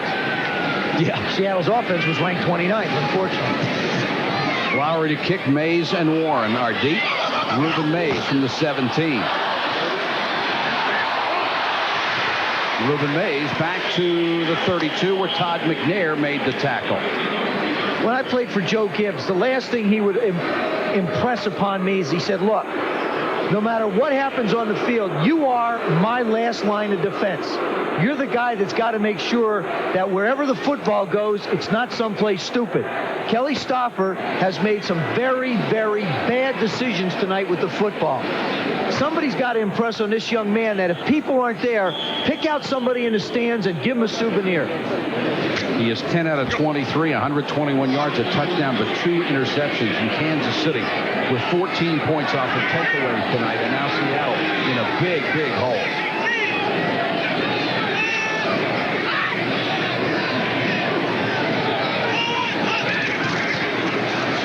Warren, room to run. Across the 40, breaks the tackle. Kansas City trying to strip the football and didn't tackle him very well. Kevin Ross brought him down.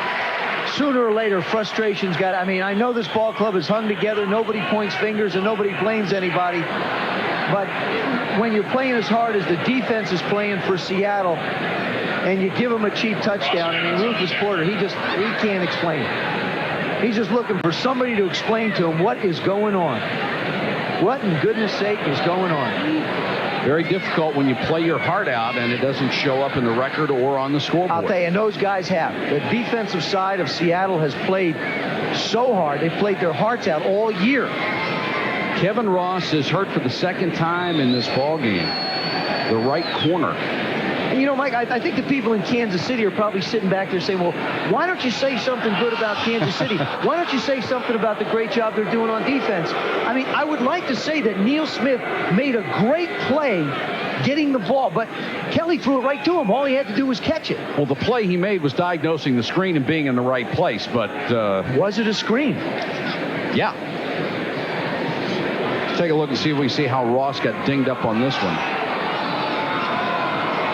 got a free ride, and then about 450 pounds of human being fell on him. I used to worry about that all the time when I threw an interception. That great Hurricane defense, who he did so well against a year ago. Ross is up. Second time he's had to shake the cobwebs off and walk to the sideline in this ball game. 9-year man out of Temple. They are the cover corners, Albert Lewis, Kevin Ross, and now Dale Carter. Kansas City has got some people who can cover you one-on-one. And they lost Deron Cherry to retirement this year, their outstanding safety. There's Lewis on the sideline. He's on IR with a broken forearm, but they should get him back before the playoff.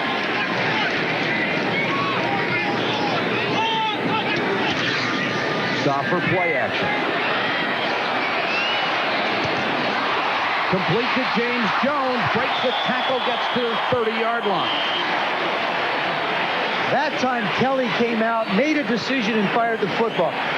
Up until this play, I think he's had a real problem making a decision and deciding to throw. James Jones goes in motion, sort of slides on out. This is like sneaking around a formation, just crossing. Nice catch. That's great concentration. Stopper sets, and he fires this one. And he does a nice job of throwing the ball, stepping in and throwing it. First down Seattle at the Kansas City 32, approaching the 6-minute mark, third quarter. And Sally Mua got a rather quick start. Did the right thing, though. He made sure Stopper wasn't going to get a free play. Brings a little smile from the officiating crew. Prior to the snap, we got encroachment on number 97 defense. 5-yard penalty. Repeat say prior to the snap. The only thing he was encroaching upon was becoming a running back in the backfield. It's interesting what Marty Schottenheimer told Dan Salimulla. He said, listen, as long as I'm in Kansas City, you're going to be in Kansas City. That's something you like to hear from a coach. Kevin does that enough, you might not. The Seattle offense up to 204 yards tonight. And for them, that's a real success. Kevin Ross, bruised ribs, may not return for Kansas City. Warren on the delay. Got to the 25, a gain of 2. Martin and Neil Smith were there to make the tackle on it, along with Sally Moore. And you'll notice Derek Thomas is almost non-existent. I mean, we have not called. He's not been involved in plays. And I think it's the 4-3 defense more than anything that has taken him out of putting pressure on Seattle's offense. He said last night he's not nearly as comfortable in the 4-3 as he was in the 34. But as they continue to put more things in their base defense, he will get an opportunity to rush the passer more like he used to. Kansas City's defense is really just finishing preseason. Exactly. They've spent 4 weeks in it.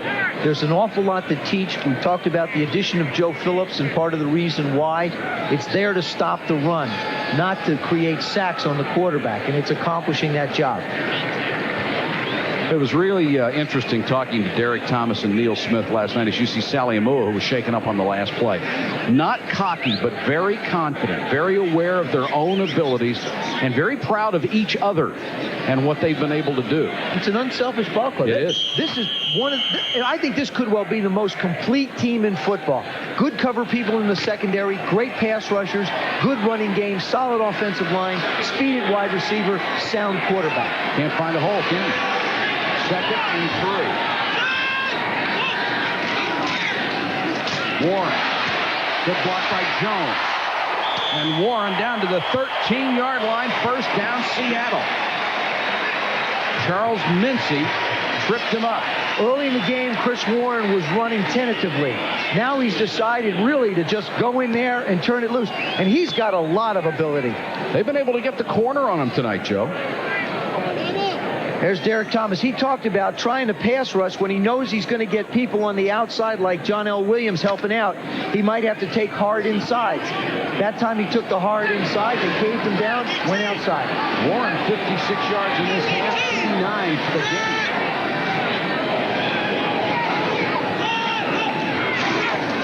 Play action by Stopper Smith in his face over the middle. Caught at the goal line. and somehow that ball got through there. I'll tell you one thing, Kelly Stoffer is playing tough. I mean, he's making some, he's not giving up, and he's not going into a shell, and that's a lot to his credit.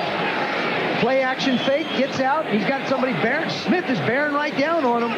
He just hangs it out. Trey Junkin makes the play. I mean, Smith is bearing down. He's already picked off one. Stoffer does a good job of getting it out there. Being hung out, Trey Junkin was too. First and goal. Williams and Warren in the eye. Warren. Touchdown. Now they're going to whistle it dead. I don't think they got the play off in time. Holy cow, what a mistake there. Prior to the snap, we've got delay of game on offense, 5-yard penalty. Repeat first down. Good grief. First and goal from a foot away, and you don't get the play off.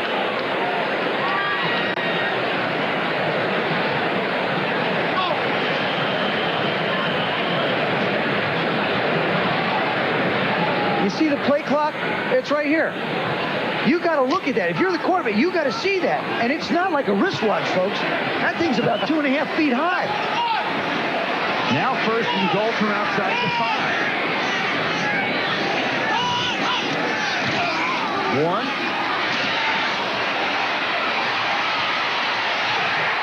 Touchdown.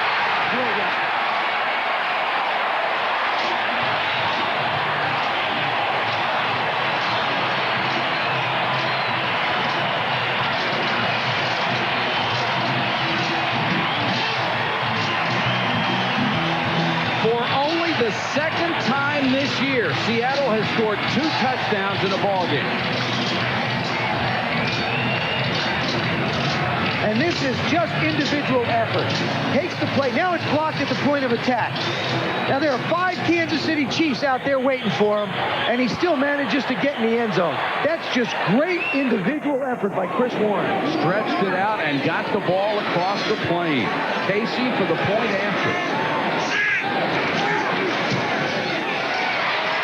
And it's 24-14. The Seahawks with a scoring splurge in the Kingdom.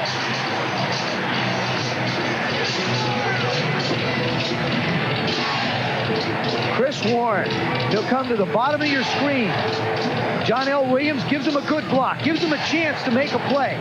Now look at that. At the 6-yard line, he runs through 4 tacklers, has the presence of mind to reach out for the 6. Great individual effort. Sure was. They want him to be the featured back. I mean, this is what Tom Flores is looking for. They want Chris Warren to be the featured back, John L. Williams to be a guy coming out of the backfield, James Jones to be what would be considered, quote-unquote, an H-back. And a real beaten-up offensive line did a fine job on that drive. And Rufus Porter a little happier this time around. And you can bet the Seattle defense will be pumped up on this possession. KC defense has been burned for 2 touchdowns tonight. And they will get the ball back with 2:52 to go in the third quarter, will Kansas City. Neil Smith thinking about what just happened.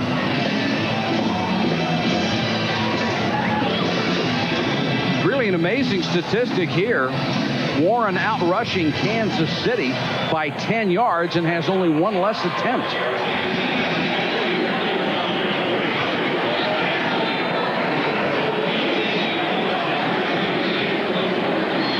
That's Harvey Williams, who is deep with Fred Jones.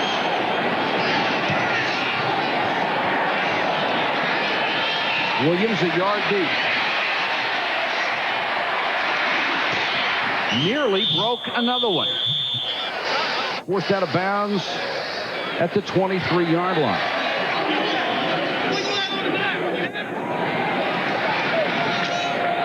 That last scoring drive, a critical drive for the Seahawks. 68 yards.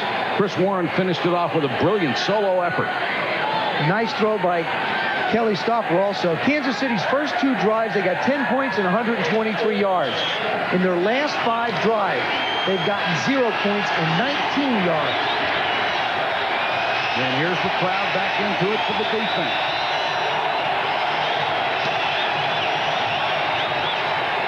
Word. They open up a hole for him that time out near the 34-yard line. And Christian Okoye has only been used on 2 plays. He has not carried the football in this game. It has been basically Barry Word and a couple of shots from Harvey Williams. Well, he missed all the training camp, wound up sitting out the first game, and basically coaches are going to go with the guys that are there and you can work with. And that's what happens. I mean, he said he's never felt as fresh this late into the season. And there are the possessions you were talking about. And if it hadn't been for the interception return and the punt return, Seattle is leading this ballgame. Kansas City in a power formation, and Word slams ahead out to the 36-yard line. And you get the feeling Kansas City would like to pound play action just like they did earlier, and what has really made that offense successful this year.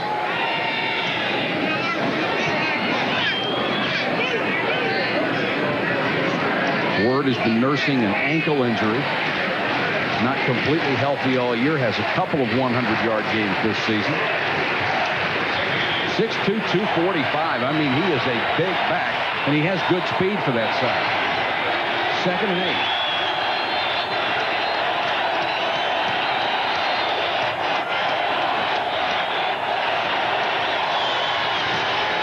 Word again. Seattle strings it out well. Blackman, the safety, and Joe Kane, the outside linebacker. What happens is Kansas City is really predetermining a little bit of where they're going to go. They line up with 2 wide receivers and a tight end. Now, they've got them out this way here. And what you're going to see is Seattle says, look, you've committed that way. We're going to slant everybody that way. And they slant them to the left. You see how the line slants, the defensive line slants? They fill gaps. It's basically an 8-man front covering every gap across the front line. I think David Craig's got to come up with some play action to back off those linebackers a little bit soon. 3rd and 5 with 28 seconds to go, 3rd period.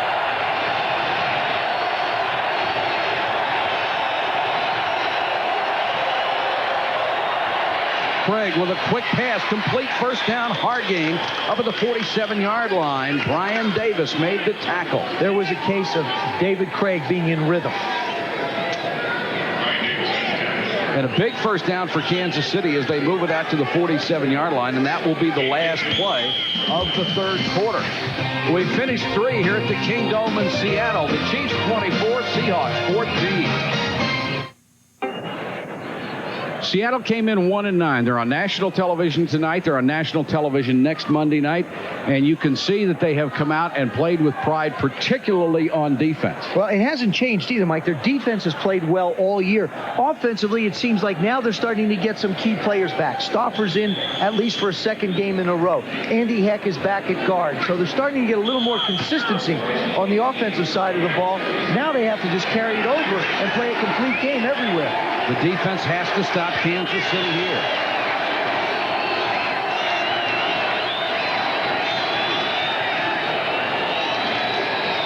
Word, no place to go. Moves the pile for maybe a couple.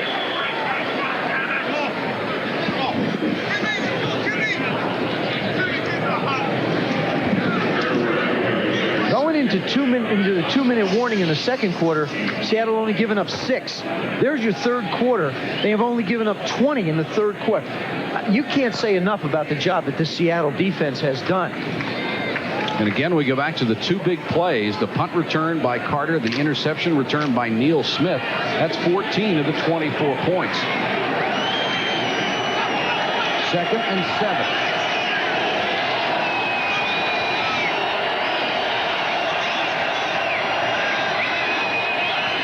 Word again. Maybe 2 more yards. Tony Woods, the first man to hit him. As you think of a game, you reach now a very critical point in the game. You're down 10 points if you're Seattle. You know your defense has to stop them, because if they don't, they can run 5 or 6 minutes off the clock just by running 4 plays. If you're Kansas City, you know if you pick this up, you can take time away from the Seahawk offense and say, listen, we're going to make it a lot more difficult on you to catch us. 13:43 left to go in the ballgame. Craig to the shotgun.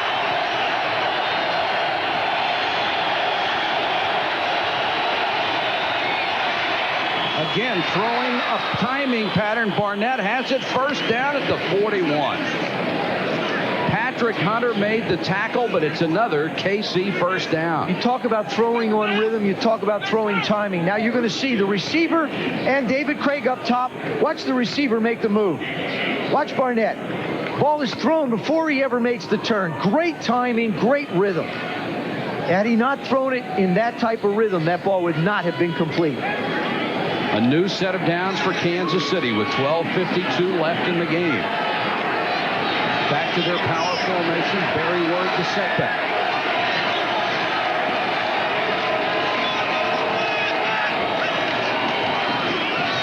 Word will try the right side this time. Nothing fancy. All three series on this drive have opened the same way. Cortez Kennedy is going to be one of the great defensive tackles in this game. He takes his position down the field. Dave Zott's trying to block him, but Tez just gets inside, runs the play down. Cortez Kennedy changed his number this year to number 99 in honor of his former Miami teammate Jerome Brown, the great Eagles defensive lineman who died tragically this year. He said he wanted to honor his memory, played with him at Miami, really looked up to him and said he learned a lot from him. Second, call it 9.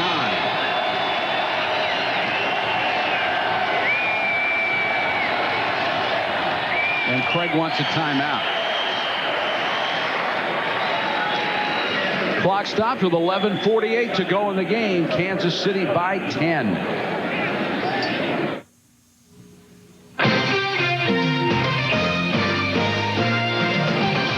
ESPN Sunday Night NFL is brought to you by AT&T, the right choice, and by Smooth Operator wet dry shavers from Panasonic, smoother than you'd ever thought you'd be. 24-14, Kansas City leads Seattle, 11:48 to go in the game. And the Chiefs working on the clock on this drive. They've already consumed 6 minutes. 2nd and 9 here. Word tries to cut it back. Rufus Porter waiting for him. Got maybe one. Rod Stevens also in on the stop. He's a middle linebacker with Wyman injured. Porter's had a big game, couple of sacks, several tackles.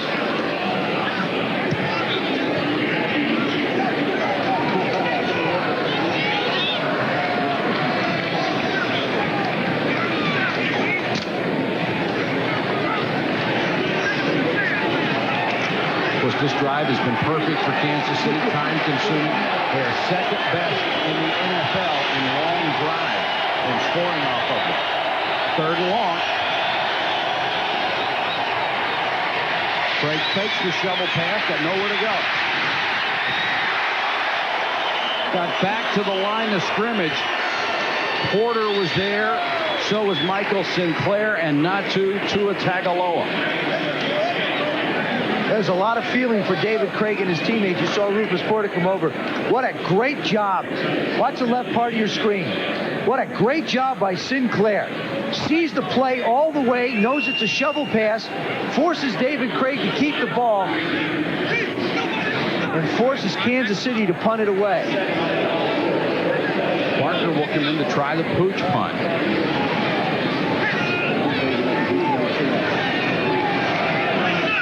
Take as much time off the play clock as they can. Parker floats it high. Warren lets it go, and Kansas City, Seattle bounced, and it all the way out to the 16, but Kansas City able to down it inside the 20. A punt of only 22 yards and some pushing and shoving afterward.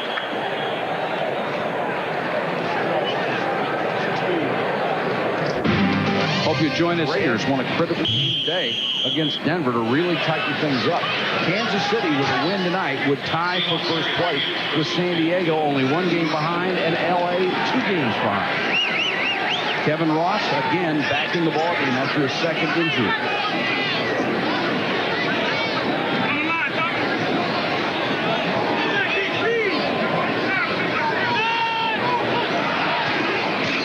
John L. Williams will get a rare carry.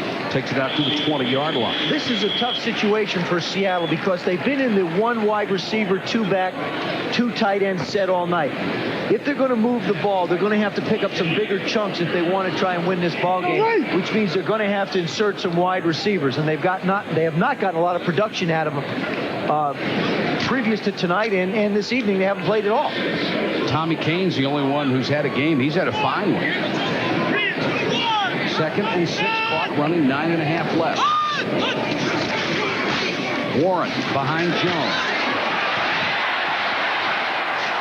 Kansas City closed quickly. Charles Lucy, the free safety, stopped what could have been a big run. Now, here's a little thing, Mike. If you're the quarterback of Kelly Stafford, you've got to get your people in and out of the huddle to conserve time. If you're David Craig, you want to take time. A little mental thing that you have to do as a quarterback, but very critical to running plays. Warren has gone over the 100-yard mark for the 3rd time this year. 17 carries, 101 yards. Keep in mind, Seattle would need 2 scores to tie.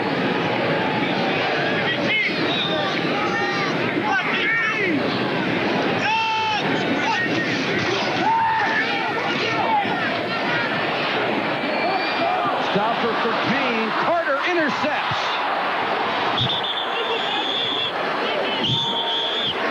They go for the bomb. It was thrown short, and now we have a fight at the other end.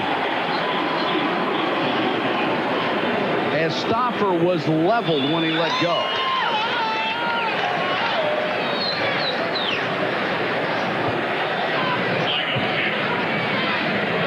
That's the 5th interception of the year for rookie Dale Carter.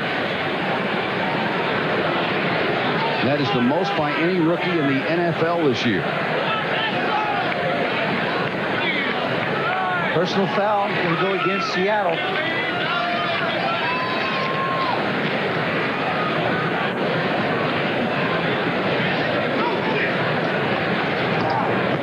Personal foul on number blue.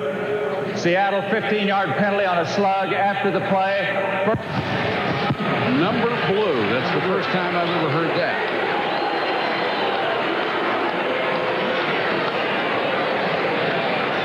Dale Carter's got this thing red all the way. He's still looking in. If this ball's thrown up the field, Tommy Kane's got a chance at it. Dale Carter that time, and that's instincts from college when he was a free safety. When you're a free safety, you watch the quarterback. You don't necessarily have to find receivers. But now at the quarterback position, he should focus more on the receiver as it goes downfield. He got away with one on that one and made a nice play. And the personal foul penalty takes it all the way back to midfield. Kansas City sets up there. Back to the ground game with Word. He gets 3 to the Seattle 47. Time now a factor, 8:29 left. Not only time, Mike, remember, Seattle has burned 2 of their timeouts early in the 3rd quarter, so they only have 1 plus the 2-minute warning to stop the clock. And the defense for the Seahawks has to start getting tired at this point. 4 turnovers. These guys have played their guts out tonight.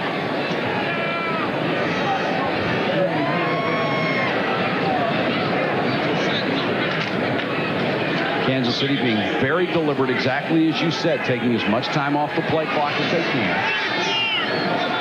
They don't need any more points.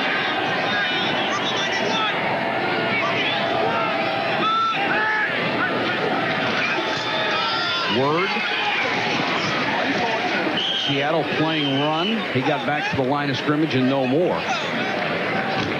Jeff Bryant in on the stop. I'll tell you, Mike, I wish I had a 45-second clock when I played.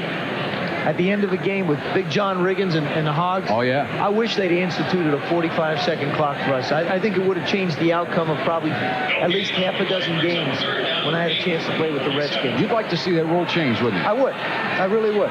You see, watch. David will snap the ball with about 2 or 3 seconds. He might even get it down to 1 and cut it real close. He'll stand at the line of scrimmage. Watch what he does. He'll stand at the line of scrimmage. He's looking at the play clock. That's all he's doing. He's looking at the play clock. Waiting.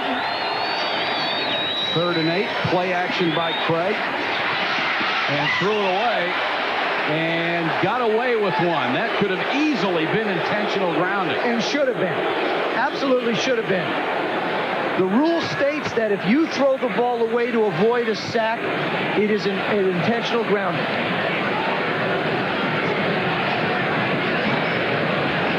The referee's got to make the call. There he is. Now watch what happens. Now, if that's not throwing the ball away, I don't know what is. See, I don't, you know, they ought to get rid of the rule. It's so hard to enforce. Just get rid of the rule. Let the quarterbacks throw it away to protect themselves. Barker to punt. Warren waits at the 5. Line for the corners. Got a great bounce, and they'll down it at the 6-yard line. Barker, a punt of 41, and killed it inside the 10. 6:42 to go in the game. Seattle will have the ball when we come back.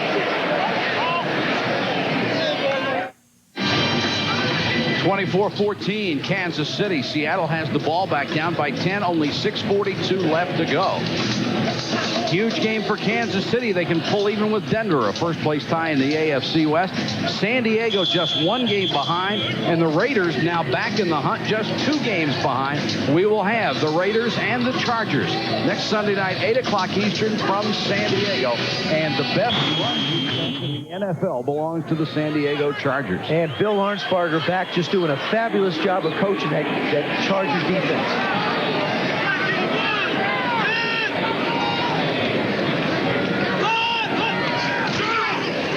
Warren on the delay.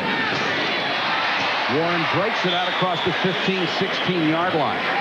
In his own way, I'll tell you, Chris Warren's had a heck of a game tonight.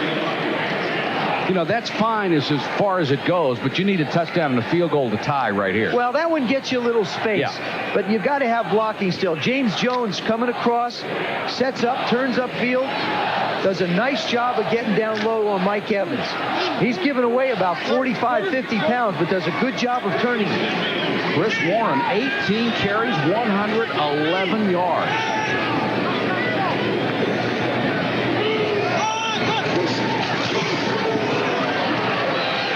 Stopper sacked at the 8-yard line.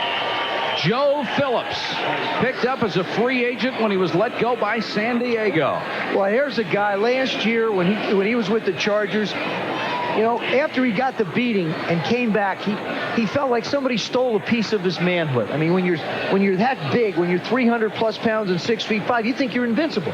Well, he was attacked by guys with lead But pipes. I'm saying that. But even so, I mean, it's hard in his mind to come back. He's got a steel plate in his head. He gets a new life here in Kansas City. They basically changed the defense because of him, and he's playing inspired football and helping that defense out tremendous. And he's got a real great work attitude back. 2nd and 18.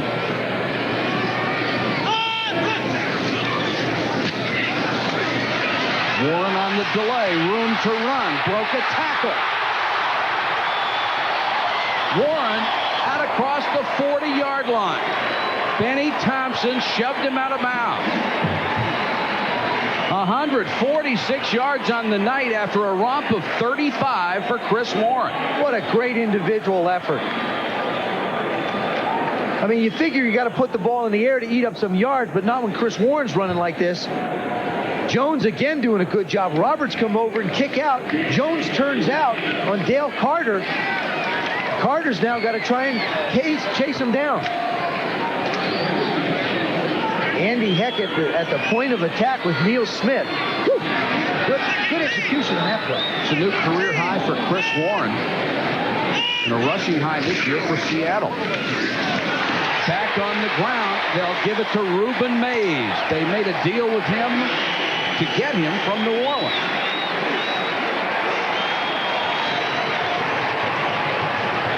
You know, Kansas City's defense, Mike, is ranked number 5 in the league. And I'll tell you, this Seattle offensive line, which has been decimated by injuries, you've got rookies, you've got guys on half an ankle playing, you've lost your starting center, now you've got your backup playing.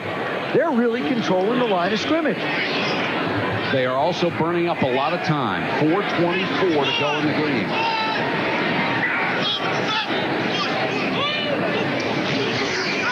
Keep it on the ground. Mays Room to run again to the 40, down to the 39. The reason Kansas City got away from the 34 is they were having trouble stopping the run. And they're having trouble now. But like I said, it's all quick, straight-ahead stuff. I mean, Kelly Stauffer's got to get his guys in and out of the huddle. He does not have time to waste. We're down to 3:55. The 45-second clock is running down, and he's doing a good job of it. He's getting the ball snapped with 14, 15 seconds to go. Good clock management by Kelly.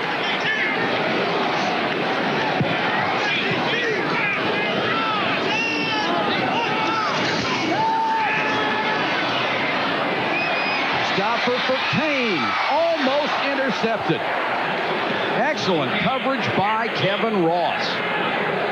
Had some help from Charles Mincy, the free safety. I'll tell you, these corners are tough. One-on-one, we talked about Albert Lewis and Kevin Ross, who's been knocked out twice. Limped off the field a couple of times. Watch the right part of your screen. Stauffer does a good job of throwing this ball where only Kane can get it. Incidental contact. They rule that incidental contact. Ross doing a nice job trying to go after it. Tommy Kane trying to make a play. 3rd and 2.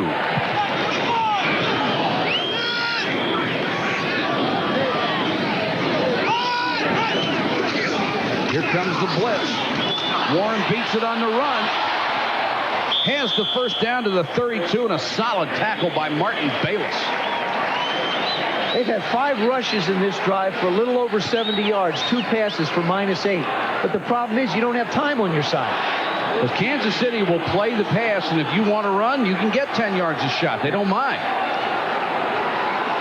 A season high for offense for Seattle in terms of yardage. Points, they've only scored 17. That's their high this year. 1st and 10 with the clock running. 2:51 left.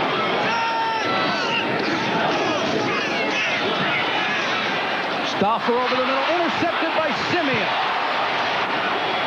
Tracy Simeon back out to the 35, and the threat dies.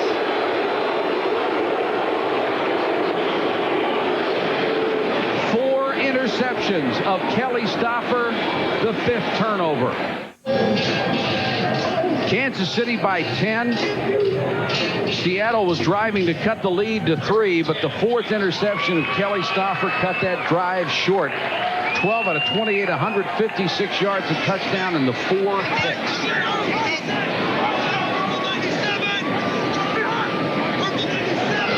Okoye into the ballgame. He'll get his first carry and just hammers ahead, carrying people with him to the 42. A lot of people talk about staring down a receiver, There's Simeon right there. Watch Kelly Stauffer's head. Simeon drops out of the picture. He goes into coverage. Now right here, look at Kelly. Look where Stauffer's looking right there. Simeon's going to follow his head all the way over. I mean, he's concentrating. Bang. Comes in, makes the interception. All he did was read the quarterback's eyes. He sees him looking. He breaks long before. Sees John L. circling in and just anticipates. It's good anticipation. It's a question of a quarterback just not having a lot of reps, not feeling comfortable in the pocket so that you can look off somebody and make the throw.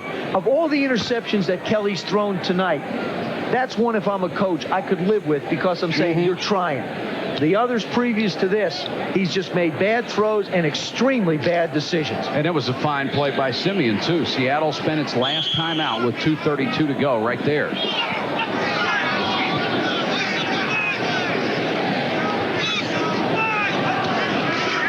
Okoye. Blackman, nice job coming up from the safety spot to make the tackle, along with Rod Stevens, the middle linebacker. Now Seattle cannot stop the clock again, and Kansas City can let it run down to the 2-minute warning. So it looks like the Seahawks will fall to 1-10. Kansas City will go to 7-4 and tie Denver for first place in the AFC West.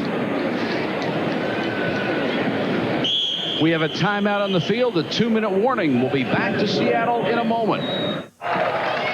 The fans here in Seattle displaying their gallows sense of humor. Gallows. There's a gallows sense of humor right there. Hey, Joe, we need some help. You bet. Chuck Knox, who left to go to the Los Angeles Rams. Some people would like to see him back. And Joe has an invitation. I tried.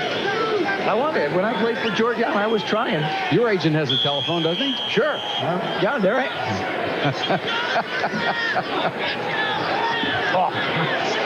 I don't know. That's enough. What, 5? I think 5 was it.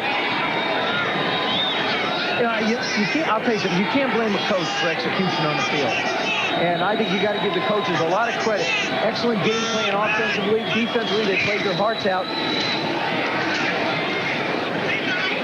But Boye gets a couple. You can't blame him for 16 guys on injured reserve. No, you can't have execution without continuity. Guys have to play together to get comfortable with one another.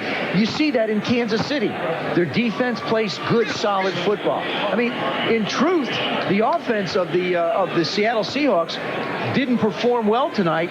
Kansas City, I think, is going to feel lucky to leave here with a victory. I mean, it had to be a little tough for him coming in.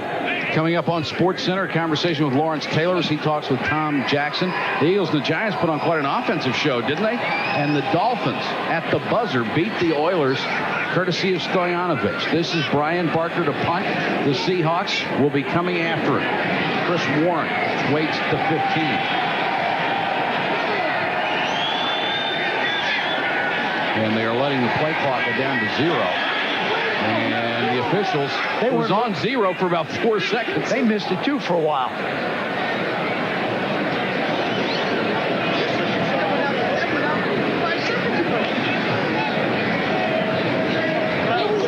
Delay of game, kicking scene, 5-yard penalty. Repeat 4th down.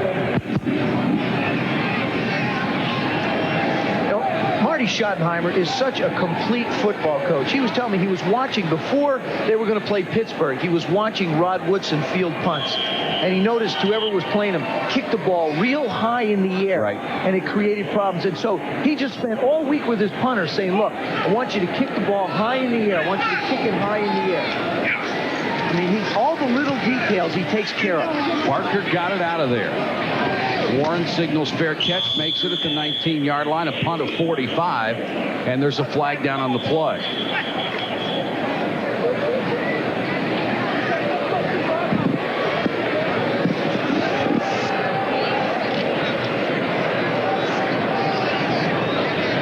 Check the penalty for you.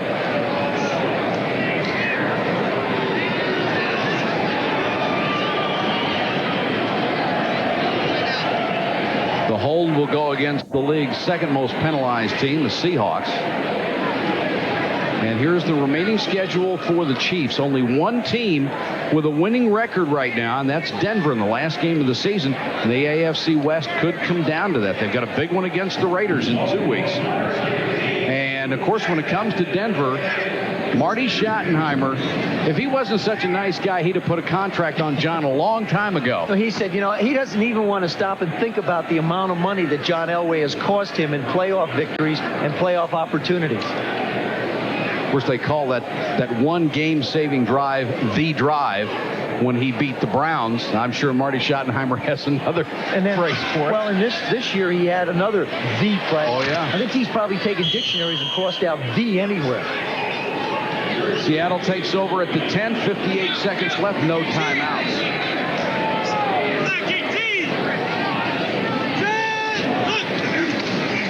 Stopper from the end zone, throws to James Jones. He tries to get out of bounds and does at the 16-yard line. Stops the clock with 52 seconds to go. I'll tell you what, I think the Kansas City Chiefs have a real legitimate shot to go places. If they can gain an opportunity to play at home at least one game, I think it's going to be great for them. It's such an advantage. Marty's done a great job of coaching them. You look at this football team, solid kicking game, excellent cover corners, excellent pass rushing defense. They've gone to the 4-3 to stop the run. On offense, excellent line, excellent running game, speed at the wide receiver, and stability at the quarterback position. Pass was behind tight end Ron Heller. So it'll be 3rd and 2 with 48 seconds to go in the game. There's the key still. I'll tell you, they made that commitment at Plan B. They went out. They wanted David Craig. They got Dave Craig, and they said, this is the guy that we feel can get us to the Super Bowl and win it. And I happen to believe that. As he becomes more, now you got to remember, he's got to become more comfortable with this offense. And each week he's going to get better and better and better. Had 12 great years in Seattle, a 3-time Pro Bowler. When Tom Flores took over, it was just time for a change. They told him he could compete, but that was about it. Stopper from behind, loose ball. And Kansas City has it at the 9. Derek Thomas creates another fumble.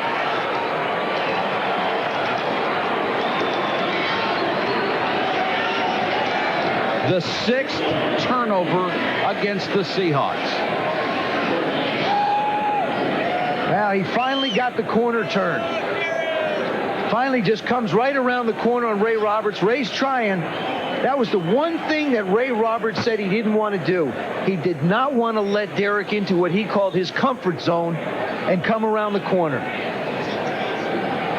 Over and all, though, I'll tell you, Ray Roberts done an excellent job tonight on the new crown prince of outside linebackers.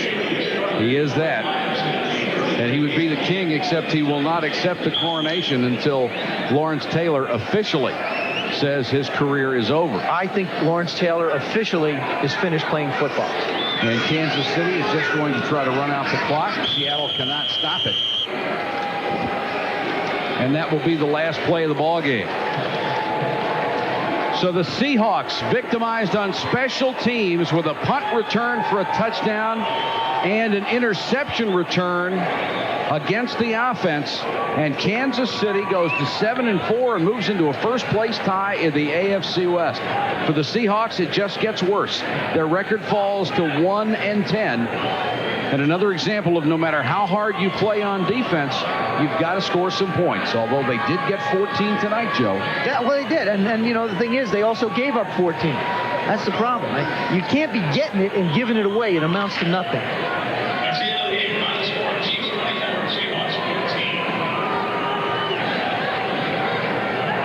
Our final score, Kansas City 24, Seattle 14. For Joe Theismann and our entire ESPN crew, this is Mike Patrick. Good night from Seattle. SportsCenter is next after this.